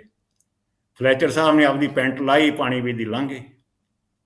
ਮੈਂ ਉੱਥੇ ਝਿਜਕ ਗਿਆ, ਮੈਂ ਆਪਦੀ ਪੈਂਟ ਨਹੀਂ ਲਾਈ ਗਈ, ਤੇ ਉਹ ਉਹਨਾਂ ਨੂੰ ਗੁੱਸਾ ਆ ਗਿਆ, ਵੇਖੋ ਜੇ ਕਮਿਸ਼ਨਰ ਨੇ ਪੈਂਟ ਲਾ ਕੇ ਲੰਘ ਗਿਆ, ਇਹ ਬੰਦਾ ਕਿਉਂ ਨਹੀਂ ਲੰਘਦਾ। ਆਂਦਾ ਜੀ ਉਹਦੀ ਸਜ਼ਾ ਭੁਗਤ ਰਿਹਾ। ਗੱਲ ਇਹ ਆ ਵੀ ਮੈਂ ਜਲਦੀ ਜਦੋਂ ਤਿਆਰ ਹੋ ਰਿਹਾ ਸੀ, ਮੈਂ ਆਪਦੇ ਥੱਲੇ ਵਾਲੇ ਕੱਪੜੇ ਪਾਉਣੇ ਭੁੱਲ ਗਿਆ, ਹੁਣ ਮੈਂ ਆਪਦਾ ਕੀ ਕਰਦਾ।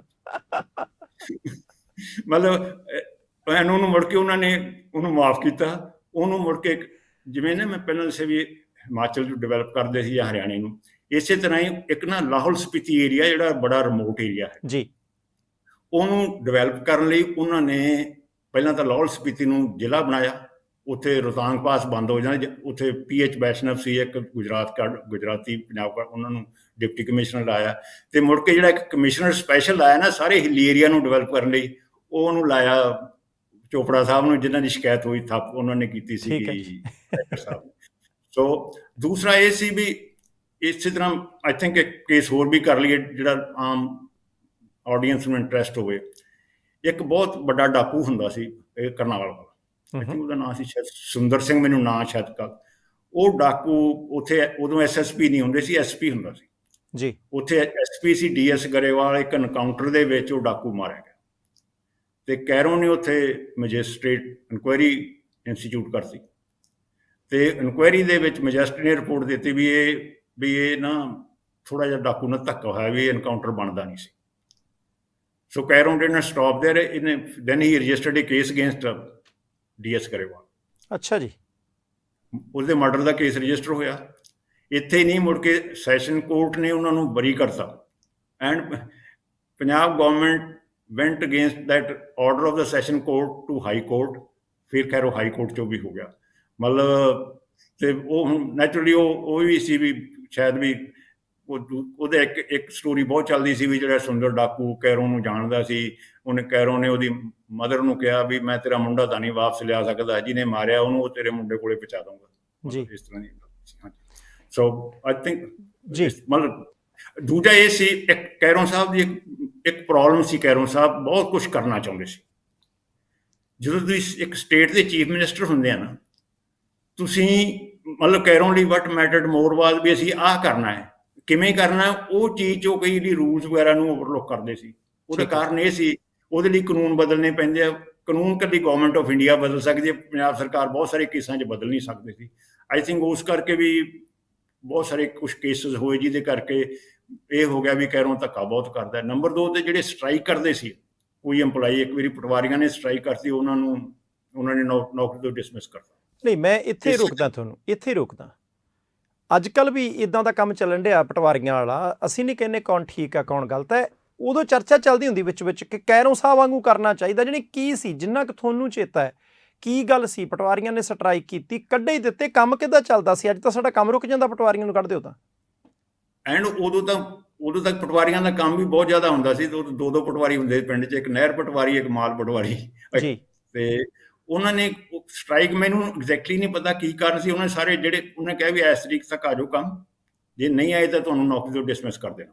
ਠੀਕ ਹੈ ਜੀ। ਤੇ ਜਿਹੜੇ ਨਹੀਂ ਆਏ ਉਹ ਡਿਸਮਿਸ ਹੋ ਗਏ। ਮੁੜ ਕੇ ਉਹ ਵਿਚਾਰਿਆਂ ਨੇ ਹੋਰ ਕਿਤੇ 5-7 ਸਾਲਾਂ ਬਾਅਦ ਨੌਕਰੀਆਂ ਮਿਲੀਆਂ, ਪਟਵਾਰੀ ਨਹੀਂ ਮੁੜ ਕੇ ਸਾਰੀ ਉਮਰ ਲੱਗੇ।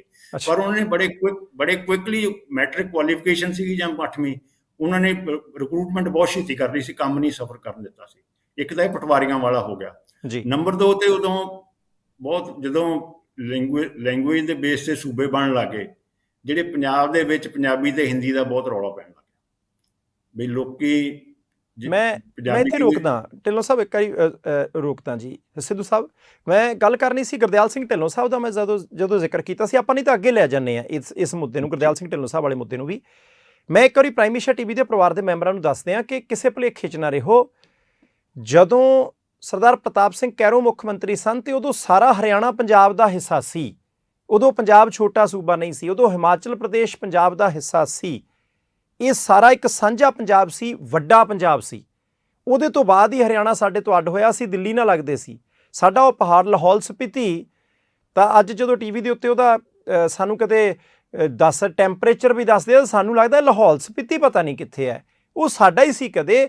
ਏਡੇ ਵੱਡੇ ਪੰਜਾਬ ਦੇ ਮੁੱਖ ਮੰਤਰੀ ਸਨ ਸਰਦਾਰ ਪ੍ਰਤਾਪ ਸਿੰਘ ਕੈਰੋਂ, ਆਜ਼ਾਦ ਭਾਰਤ ਦੇ। ਤੁਸੀਂ ਡਾਕਟਰ ਸਾਹਿਬ ਅੱਗੇ ਨੂੰ ਵਧੋ, ਮੈਂ ਇੱਕ ਸਵਾਲ ਇੱਥੇ ਜ਼ਰੂਰ ਕਰਨਾ। ਅੱਜ ਜਿਹੜਾ ਛੋਟਾ ਪੰਜਾਬ ਆ ਨਾ, ਇਹਦੇ ਵਿੱਚ ਵੀ ਸਾਡੇ ਲਈ ਔਖਾ ਹੋਇਆ ਪਿਆ। ਕੰਢੀ ਖੇਤਰ ਕਿੱਥੇ ਹੈ, ਨਰਮਾ ਕਿੱਧਰਲੇ ਪਾਸੇ ਹੁੰਦਾ ਹੈ, ਬਾਰਡਰ ਵਾਲਾ ਏਰੀਆ ਕਿਹੜਾ ਹੈ, ਮੰਡ ਖੇਤਰ ਕਿੱਥੇ ਹੈ, ਆਲੂ ਕਿੱਥੇ ਖੁੰਦਾ, ਇੰਨਾ ਕੁ ਪੰਜਾਬ ਆ ਚਿੜੀ ਦੇ ਪਹੁੰਚੇ ਜਿੰਨਾ। ਉਹਦੇ ਵਿੱਚ ਵੀ ਸਾਡੀ ਲੀਡਰਸ਼ਿਪ ਨੂੰ ਕਈ ਵਾਰੀ ਇੱਦਾਂ ਦੇ ਉਲਾਂਭੇ ਆਉਂਦੇ ਆ ਕਿ ਭਾਈ ਤੁਸੀਂ ਸਾਰਿਆਂ ਦੀ ਇਕੱਠੀ ਡਿਵੈਲਪਮੈਂਟ ਨਹੀਂ ਕਰਦੇ। ਮੈਂ ਤੁਹਾਡੇ ਤੋਂ ਇੱਕ ਸਵਾਲ ਜਾਣਨਾ ਚਾਹੁੰਦਾ ਕਿ ਜਦੋਂ ਏਡਾ ਵੱਡਾ ਪੰਜਾਬ ਸੀ, ਕਿਉਂ ਪਰਲੇ ਪਾਸੇ ਸਾਰਾ ਹਰਿਆਣਾ, ਦਿੱਲੀ ਦੇ ਮੁੱਢ ਤੱਕ, ਇਧਰਲੇ ਪਾਸੇ ਹਿਮਾਚਲ ਪ੍ਰਦੇਸ਼, ਕਿਤੇ ਪਹਾੜ ਨੇ, ਪ੍ਰਤਾਪ ਸਿੰਘ ਕੈਰੋਂ ਸਾਹਿਬ ਕਿਵੇਂ ਸਾਰੀ ਗੱਲ ਦੇ ਉੱਤੇ ਨਿਗਾਹ ਰੱਖਦੇ ਸੀ? ਮੇਰੇ ਦੋ ਕੁ ਸਵਾਲ ਨੇ, ਤੁਸੀਂ ਜੇ ਉਹਨਾਂ ਦਾ ਜਵਾਬ ਦੇ ਸਕੋ। ਸਾਡੇ ਤਾਂ ਚਲੋ ਪਲੇਨ ਏਰੀਆ ਖੇਤੀਬਾੜੀ ਹੁੰਦੀ, ਤੁਸੀਂ ਦੱਸਦਾ ਐਗਰੀਕਲਚਰ ਯੂਨੀਵਰਸਿਟੀ ਬਣਾਈ, ਪਰ ਹਿਮਾਚਲ ਪ੍ਰਦੇਸ਼ ਦੇ ਵਿੱਚ ਤਾਂ ਸੇਬ ਨੇ, ਉੱਥੇ ਤਾਂ ਪਹਾੜ ਨੇ। ਉਹਨਾਂ ਦੇ ਬਾਬਤ ਕੀ ਤੁਹਾਨੂੰ ਯਾਦ ਹੈ ਪ੍ਰਤਾਪ ਸਿੰਘ ਕੈਰੋਂ ਸਾਹਿਬ ਨੇ ਕੁਛ ਕੀਤਾ ਹੋਵੇ? ਜਾਂ ਜਿਹੜੇ ਅੱਜ ਦਿੱਲੀ ਦੇ ਨਾਲ ਲੱਗਦੇ ਵੱਡੇ ਵੱਡੇ ਸ਼ਹਿਰ ਨੇ, ਗੁੜਗਾਉਂ, ਨੋਇਡਾ ਵਰਗੇ ਸ਼ਹਿਰ ਨੇ, ਹਰਿਆਣੇ ਨੂੰ ਦੀ ਡਿਵੈਲਪਮੈਂਟ ਦੇ ਵਿੱਚ ਬੜਾ ਵੱਡਾ ਯੋਗਦਾਨ ਹੈ। ਪ੍ਰਤਾਪ ਸਿੰਘ ਕੈਰੋਂ ਸਾਹਿਬ ਦਾ ਇੱਧਰਲੇ ਪਾਸੇ ਵੀ ਕੋਈ ਗੱਲ ਹੈਗੀ ਹੈ ਜਾਂ ਫਿਰ ਪੰਜਾਬ ਤੱਕ ਸੀਮਤ ਸੀ ਜਿਹੜਾ ਅੱਜ ਪੰਜਾਬ ਹੈ? ਜਿਸ ਤਰ੍ਹਾਂ ਮੈਂ ਪਹਿਲਾਂ ਕਿਹਾ ਵੀ ਕੈਰੋਂ ਦੀ ਸਾਰੀ ਜਿਹੜੀ ਕੰਸਟੀਚੁਐਂਸੀ ਸੀ ਨਾ, ਸਾਰਾ ਪੰਜਾਬ ਸੀ, ਵੱਡਾ ਪੰਜਾਬ। ਉਹ ਤਾਂ ਇਹ ਕਹਿੰਦਾ ਹੁੰਦਾ ਸੀ, ਇਹ ਪੰਜਾਬੀ ਸੂਬਾ ਨਾ ਮੰਗੋ, ਆਪਾਂ ਗੰਗਾ ਨਗਰ ਵੀ ਪੰਜਾਬ ਵਿੱਚ ਮਿਲਾ ਕੇ ਮੈਨੂੰ ਮਹਾਂ ਪੰਜਾਬ ਬਣਾਉਣਾ। ਅੱਛਾ, ਰਾਜਸਥਾਨ ਤੋਂ ਵੀ ਲੈਣਾ? ਰਾਜਸਥਾਨ ਤੋਂ ਲੈਣਾ। ਠੀਕ ਹੈ ਜੀ। ਅੱਛਾ, ਪਹਿਲਾਂ ਹੁਣ ਐਗਰੀਕਲਚਰ ਲਈਏ। ਜਦੋਂ PAU ਬਣੀ, PAU ਦੇ 3 ਕੈਂਪਸ ਸੀ। ਜਿਹੜਾ ਮੇਨ ਲੁਧਿਆਣੇ ਸੀ, ਜਿਹੜੇ ਹੁਣ ਵਾਲੇ ਪੰਜਾਬ ਨੂੰ ਦੀ ਮਤਲਬ ਖੇਤੀ ਸੁਧਾਰਨ ਲਈ। ਇੱਕ ਇਹਦਾ ਕੈਂਪਸ ਸੀ ਪਾਲਮਪੁਰ, ਜਿਹੜੀ ਅੱਜ ਕੱਲ੍ਹ ਹਿਮਾਚਲ ਪ੍ਰਦੇਸ਼ ਯੂਨੀਵਰਸਿਟੀ ਹੈ। ਉੱਥੇ ਸਾਰਾ ਕੰਮ ਹੀ ਜਿਹੜੀਆਂ ਹੁੰਦੀਆਂ ਨਾ ਫਸਲਾਂ ਪਹਾੜਾਂ ਦੇ ਵਿੱਚ, ਐਪਲ ਹੋ ਗਏ, ਹੋਰ ਫਰੂਟਸ ਹੋ ਗਏ, ਟੀ, ਸਾਰੀ ਰਿਸਰਚ ਉੱਥੇ ਪਾਲਮਪੁਰ ਹੁੰਦੀ ਸੀ। ਠੀਕ। ਇਸੇ ਤਰ੍ਹਾਂ ਹੀ ਜਿਹੜੇ ਏਰੀਏ 'ਚ, ਹਰਿਆਣੇ ਦੇ ਬਹੁਤ ਸਾਰੇ ਏਰੀਏ 'ਚ ਪਾਣੀ ਨਹੀਂ ਲੱਗਦਾ, ਜਿਹਨੂੰ ਆਪਾਂ ਡਰਾਈ ਲੈਂਡ ਐਗਰੀਕਲਚਰ ਕਹਿ ਰਹੇ ਹਾਂ, ਜਾਂ ਉੱਥੇ ਲਾਈਫ ਸਟਾਕ ਦਾ ਜ਼ਿਆਦਾ ਹੈਗਾ, ਪਸ਼ੂ ਪਾਲਣ ਜ਼ਿਆਦਾ ਆ। ਇਹ ਹਿਸਾਰ ਕੈਂਪਸ ਸੀ, ਉਹਦਾ ਮੇਨ ਫੋਕਸ ਹੀ ਐਨੀਮਲ ਸਾਇੰਸ, ਵੈਟਰਨਰੀ ਸਾਇੰਸ ਤੇ ਜਿਹੜੀ ਡਰਾਈ ਲੈਂਡ ਐਗਰੀਕਲਚਰ ਸੀ। ਸੋ ਇਹ ਤਾਂ ਹੋਇਆ ਐਗਰੀਕਲਚਰ ਸਾਈਡ 'ਤੇ। ਫਿਰ ਹੁਣ ਆ ਜਾਓ ਤੁਸੀਂ ਇੰਡਸਟਰੀ ਸਾਈਡ 'ਤੇ। ਇੰਡਸਟਰੀ ਦੇ ਵਿੱਚ ਡਿਵੈਲਪ ਕਰਨ ਦੇ ਵਿੱਚ ਕੈਰੋਂ ਸਾਹਿਬ ਦਾ ਬਹੁਤ ਵੱਡਾ ਰੋਲ ਹੈ। ਉਹਨਾਂ ਨੇ 2 ਵੱਡੀਆਂ ਇੰਡਸਟਰੀਅਲ estate ਡਿਵੈਲਪ ਕੀਤੀਆਂ, 2 ਵੱਡੀਆਂ। ਇੱਕ ਲੁਧਿਆਣੇ ਸੀ, ਦੂਜੀ ਫਰੀਦਾਬਾਦ। ਫਰੀਦਾਬਾਦ ਹਰਿਆਣੇ ਦਾ ਪਾਰਟ।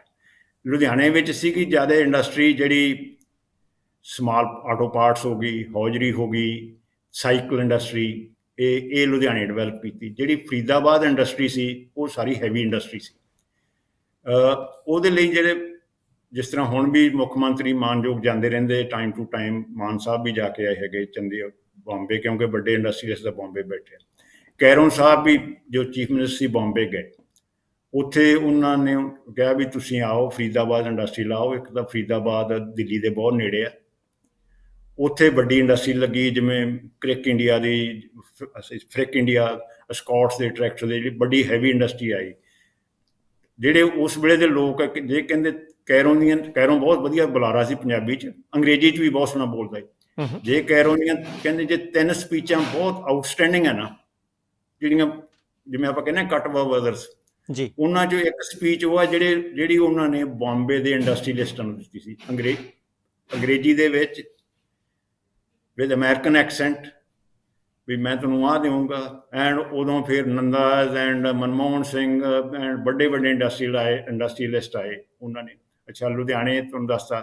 ਇਸ ਤੋਂ ਇਲਾਵਾ ਉਹਨਾਂ ਨੇ ਬਹੁਤ ਸਾਰੀਆਂ ਜਿਹੜੀਆਂ ਸਮਾਲ ਸਟੇਟਸ ਡਿਵੈਲਪ ਕੀਤੀਆਂ, ਉਹ ਸ਼ੁਰੂ ਕਰ ਲਓ ਬਟਾਲੇ ਤੋਂ।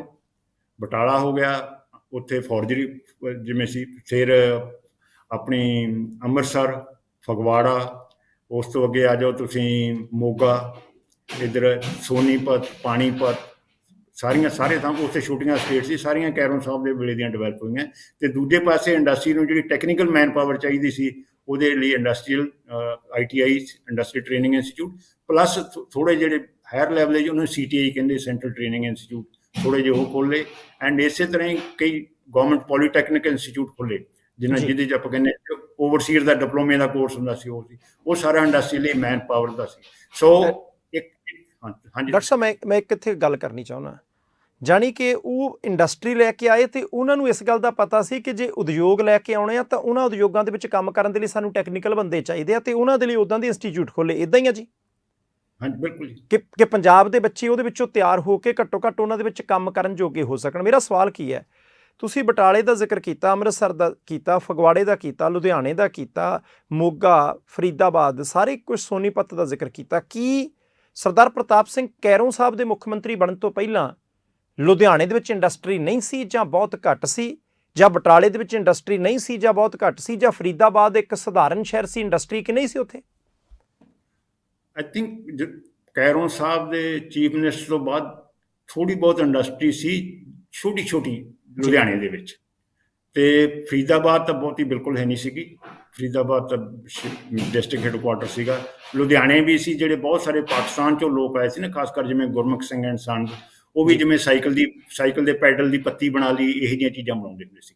ਠੀਕ ਹੈ ਜੀ, ਜਾਣੀ ਮੈਨੂੰ ਠੀਕ ਲੱਗੀ ਕਿ ਸਾਈਕਲ ਨਹੀਂ, ਪੈਡਲ ਵੀ ਨਹੀਂ, ਸਾਈਕਲ ਦੇ ਪੈਡਲ ਦੀ ਪੱਤੀ, ਜਾਣੀ ਇੰਨੀ ਛੋਟੀ ਇੰਡਸਟਰੀ ਸੀਗੀ।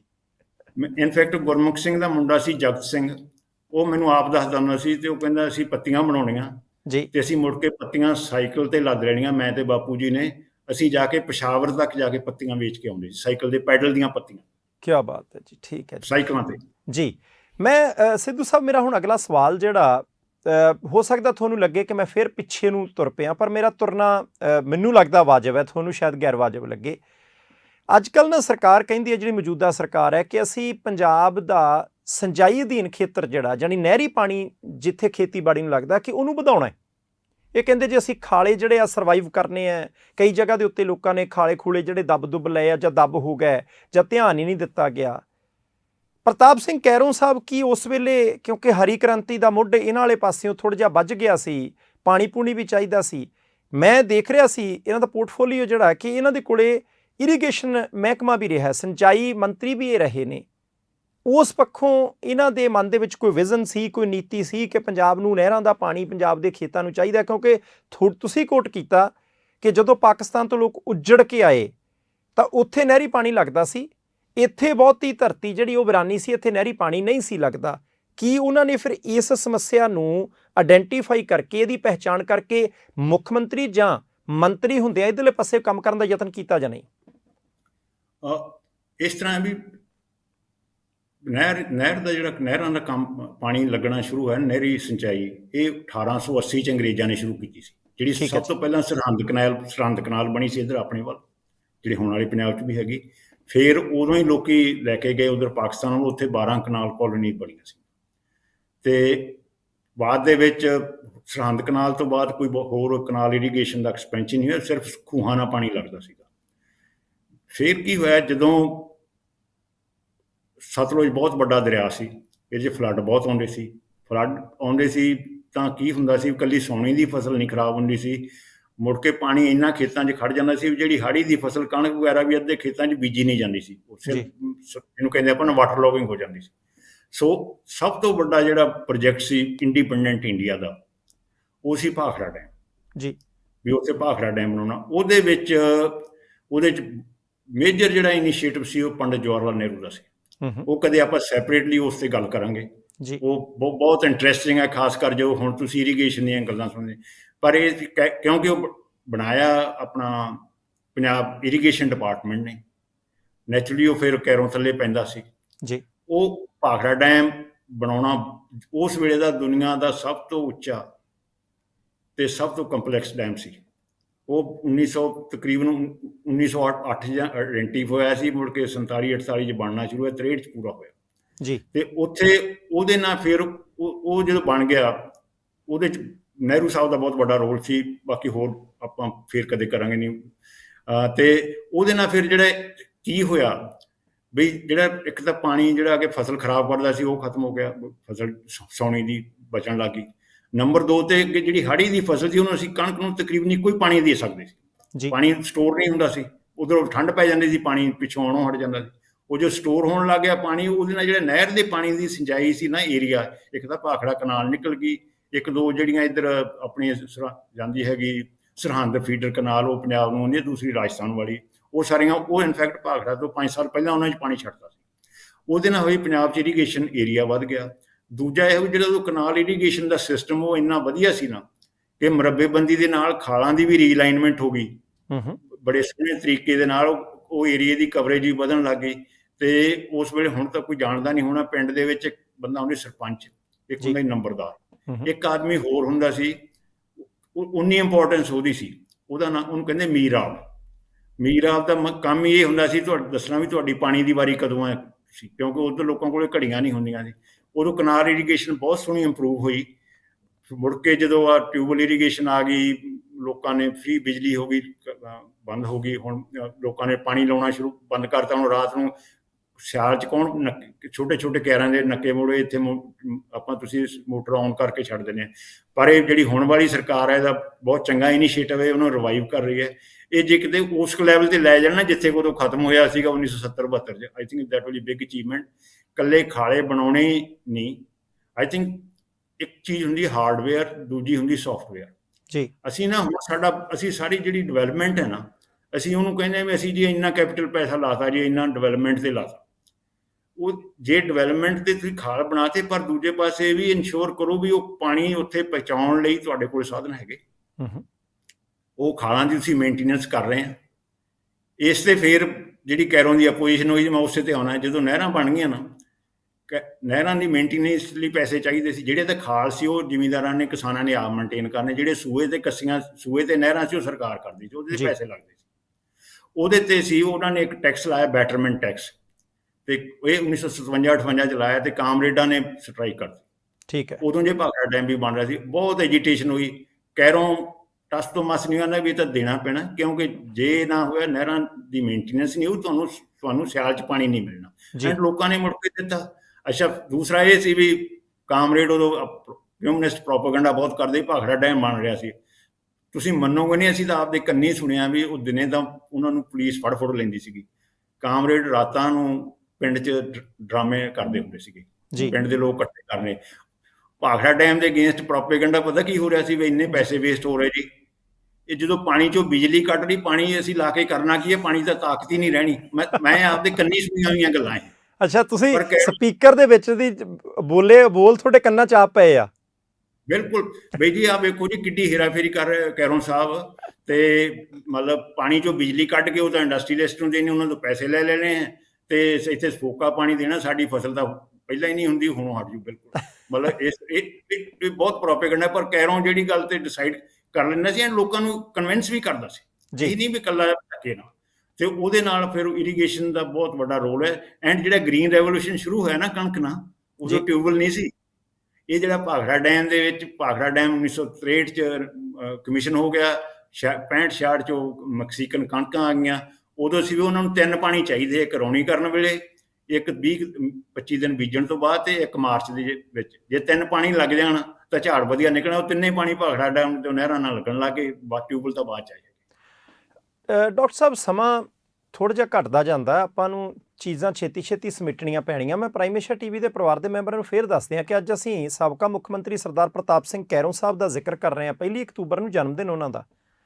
ਕਮੀਆਂ ਬਹੁਤ ਸਾਰੀਆਂ ਹੁੰਦੀਆਂ, ਕਮਜ਼ੋਰੀਆਂ ਹੁੰਦੀਆਂ ਹਰ ਇੱਕ ਬੰਦੇ ਦੇ ਵਿੱਚ, ਪਰ ਸ਼ਾਇਦ ਤੁਹਾਡੇ ਲਈ ਵੀ ਇਹ ਜਾਣਕਾਰੀ ਪਹਿਲੀ ਵਾਰ ਹੋਵੇ। ਜੇ ਇਹ ਜਾਣਕਾਰੀਆਂ ਤੁਹਾਡੇ ਲਈ ਨਵੀਆਂ ਨੇ, ਅਸੀਂ ਚਾਹੁੰਦੇ ਹਾਂ ਕਿ ਜਿਹਨਾਂ ਨੇ ਚੰਗਾ ਕੰਮ ਕੀਤਾ ਤੇ ਮੌਜੂਦਾ ਰਾਜਨੀਤਿਕ ਲੀਡਰ ਚਾਹੇ ਉਹ ਸੱਤਾਧਾਰੀ ਨੇ ਚਾਹੇ ਵਿਰੋਧੀ ਨੇ ਸਿੱਖਣ, ਤੇ ਦੂਸਰੇ ਪਾਸੇ ਜੇ ਉਹਨਾਂ ਨੇ ਕੁਝ ਮਾੜਾ ਕੰਮ ਕੀਤਾ ਤੇ ਉਹਦੇ ਤੋਂ ਵੀ ਸਬਕ ਲੈਣ ਕਿ ਅਸੀਂ ਇਹ ਕੰਮ ਨਹੀਂ ਕਰਨਾ। ਪਰ ਉਹਨਾਂ ਨੇ ਜਿਹੜੇ ਕੰਮ ਕੀਤੇ ਅਸੀਂ ਚੇਤੇ ਕਰ ਰਹੇ ਹਾਂ, ਉਹਨਾਂ ਕੰਮਾਂ ਨੂੰ ਮੁਲਾਂਕਣ ਕਰ ਰਹੇ ਹਾਂ ਉਹਨਾਂ ਦਾ। ਮੈਂ ਡਾਕਟਰ ਸਾਹਿਬ ਪੁੱਛਣਾ ਚਾਹੁੰਦਾ, ਮੈਂ ਜਦੋਂ ਪੜ੍ਹਦਾ ਸੀ ਕਹਿੰਦੇ ਜੀ ਕਿ ਉਹਨਾਂ ਦੀ ਆਪਣੀ ਪਾਰਟੀ ਮੁੜ ਕੇ ਦਿੱਲੀ ਜਾ ਕੇ ਬਹਿ ਗਈ ਸੀ, ਮੁਖਾਲਫਤ ਹੋਣ ਲੱਗ ਪਈ, ਕੁਝ ਦੋਸ਼ ਵੀ ਲੱਗਣ ਲੱਗ ਪਏ, ਕੁਝ ਭ੍ਰਿਸ਼ਟਾਚਾਰ ਦੇ ਰੌਲੇ ਰੱਪੇ ਟੱਬਰ ਟੁੱਬਰ ਦੇ ਉੱਤੇ ਵੀ ਪਏ, ਉਹਨਾਂ ਨੂੰ ਅਸਤੀਫਾ ਦੇਣਾ ਪੈ ਗਿਆ। ਜੇ ਇੰਨੇ ਚੰਗੇ ਮੁੱਖ ਮੰਤਰੀ ਸੀ ਆਖਰਕਾਰ ਅਸਤੀਫਾ ਦੇਣਾ ਪੈ ਗਿਆ। ਕੁਛ ਨਾ ਪੱਖੀ ਚਰਚਾਵਾਂ ਦੇ ਬਾਰੇ ਜੇ ਟਿੱਪਣੀ ਕਰਨੀ ਹੋਵੇ। ਇੱਕ ਤਾਂ ਉਹਨਾਂ ਨੇ ਮਤਲਬ ਉਹਨਾਂ ਤੋਂ ਪਹਿਲਾਂ ਜਿਹੜਾ ਰਾਜ ਸੀ ਨਾ ਪੰਜਾਬ ਦੇ ਵਿੱਚ, ਇੱਕ ਥਾਣੇਦਾਰ, ਤਹਿਸੀਲਦਾਰ ਤੇ ਇੱਕ ਡਿਪਟੀ ਕਮਿਸ਼ਨਰ, ਇਹ ਤਿੰਨ ਹੀ ਸੀ। ਉਹਨਾਂ ਨੇ ਸਾਰਾ ਸਿਸਟਮ ਇਹੋ ਜਿਹਾ ਕਰਤਾ, ਅਕਾਊਂਟੇਬਿਲਿਟੀ ਵਧਾਤੀ, ਜਿਹੜੇ ਸਟ੍ਰਾਈਕ ਕਰਨ ਵਾਲੇ ਉਹਨਾਂ 'ਤੇ ਐਕਸ਼ਨ ਲੈਣ ਲੱਗੇ। ਸੋ ਉਹਨਾਂ ਦੀ ਦਫ਼ਤਰਾਂ ਦੇ ਵਿੱਚ ਅਪੋਜੀਸ਼ਨ ਬਹੁਤ ਹੋਣ ਲੱਗੀ, ਆਮ ਲੋਕਾਂ ਨੂੰ ਐਕਸ਼ਨ ਲੈਂਦੇ ਸੀਗੇ। ਐਂਡ ਉਦੋਂ ਇੱਕ ਬੜਾ ਕਾਨੂੰਨ ਚੱਲ ਪਿਆ ਸੀ ਵੀ ਕੈਰੋਂ ਸਾਹਿਬ ਧੱਕਾ ਬਹੁਤ ਕਰਦੇ, ਉਹਨੂੰ ਕੈਰੋਂ ਸ਼ਾਹੀ ਕਹਿੰਦੇ ਸੀ, ਕੈਰੋਂ ਸ਼ਾਹੀ ਸ਼ੁਰੂ ਹੋ ਗਈ, ਉਹਦੇ ਅਗੇਂਸਟ ਲੋਕੀ ਬਹੁਤ ਕੰਪਲੇਂਟ ਕਰਦੇ ਸੀ।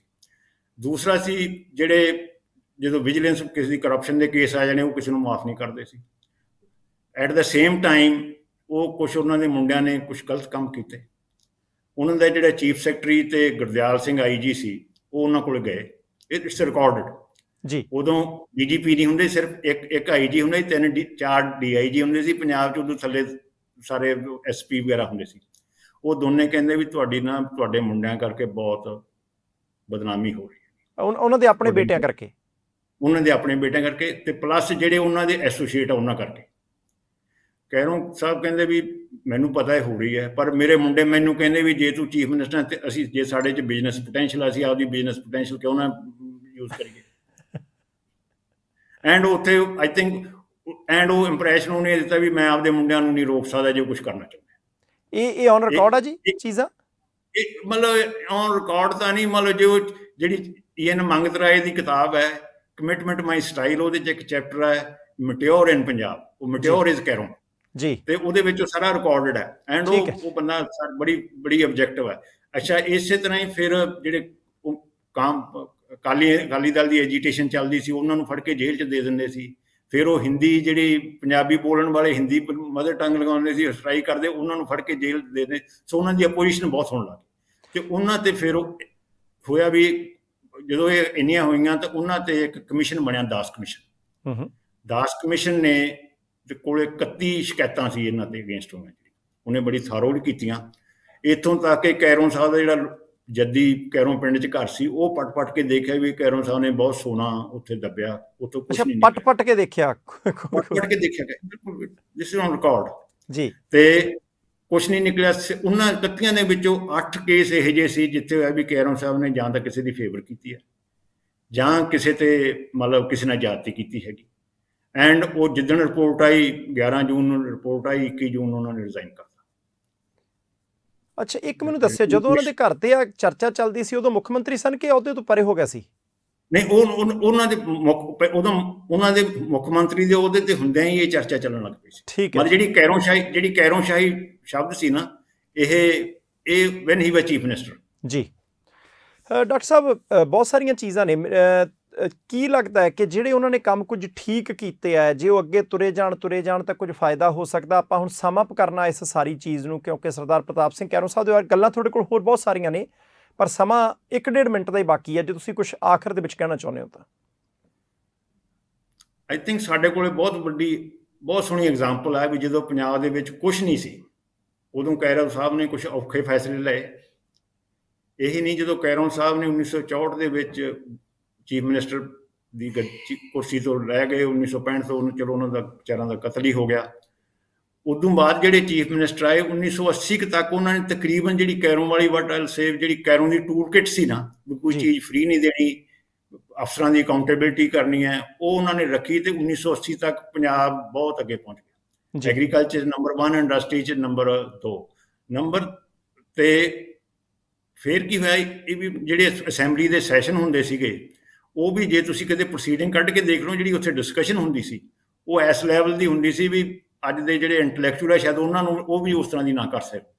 ਹੁਣ ਜਿਵੇਂ ਅਸੀਂ ਕਹਿ ਦਿੰਦੇ ਹਾਂ ਵੀ ਅਸੀਂ ਇੱਥੇ ਸੜਕਾਂ ਬਣਾਉਂਦੀਆਂ, ਕਹਿਰੋਂ ਕਹਿੰਦੇ ਸੜਕਾਂ ਨਹੀਂ, ਅਖੀਰ ਤੇ ਇੱਕ ਤਾਂ ਪੈਸਾ ਜਿਹੜਾ ਲਾਉਂਦੇ ਆ ਤੁਹਾਡੀ ਇਨਪੁਟ ਹੈ, ਆਊਟਪੁੱਟ ਹੈ ਸੜਕਾਂ ਬਣਾਉਂਦੀਆਂ। ਤੁਸੀਂ ਦੱਸੋ ਵੀ ਇਹਨਾਂ ਸੜਕਾਂ ਦਾ ਜਾਂ ਹਸਪਤਾਲਾਂ ਦਾ ਲੋਕਾਂ ਨੂੰ ਫਾਇਦਾ ਹੋਇਆ? ਉਹ ਜਦੋਂ ਆਪਦਾ ਬਜਟ ਜਾਂ ਕਰਦਾ ਸੀ, ਜਿਹੜੀ ਉਹਨੇ ਅਖੀਰਲੀ ਇੱਕ ਸਪੀਚ ਹੈ 1963 ਦੀ, ਉਹਨੇ ਦੱਸਿਆ ਮੇਰੇ ਟਾਈਮ ਦੇ ਵਿੱਚ ਇੱਕ ਐਵਰੇਜ ਪੰਜਾਬੀ ਦੀ ਪਰ ਕੈਪੀਟਾ ਇਨਕਮ ਕਿੰਨੀ ਵਧੀ ਕੰਪੇਅਰਡ ਵਿਦ ਇੰਡੀਅਨ ਐਵਰੇਜ। ਸੋ ਉਹਨਾਂ ਦਾ ਸੀ ਕੋਈ ਚੀਜ਼ ਫ੍ਰੀ ਨਹੀਂ, ਅਫਸਰਾਂ ਦੀ ਅਕਾਊਂਟੇਬਿਲਿਟੀ, ਦੂਜੇ ਪਾਸੇ ਜਿਹੜਾ ਸਰਕਾਰ ਦਾ ਪੈਸਾ ਉਹ ਮਿਸਯੂਜ਼ ਨਹੀਂ ਹੋਊਗਾ, ਜੇ ਕੋਈ ਮਿਸਯੂਜ਼ ਹੋ ਉਹਦੇ ਤੇ ਐਕਸ਼ਨ ਹੋਊਗਾ। ਜਿਹੜੇ ਅਫਸਰ ਹਮੇਸ਼ਾ ਲਾਏ ਜਾਣਗੇ ਕੰਪੀਟੈਂਸ ਤੇ, ਨਾਟ ਔਨ ਸੀਨੀਅਰਟੀ।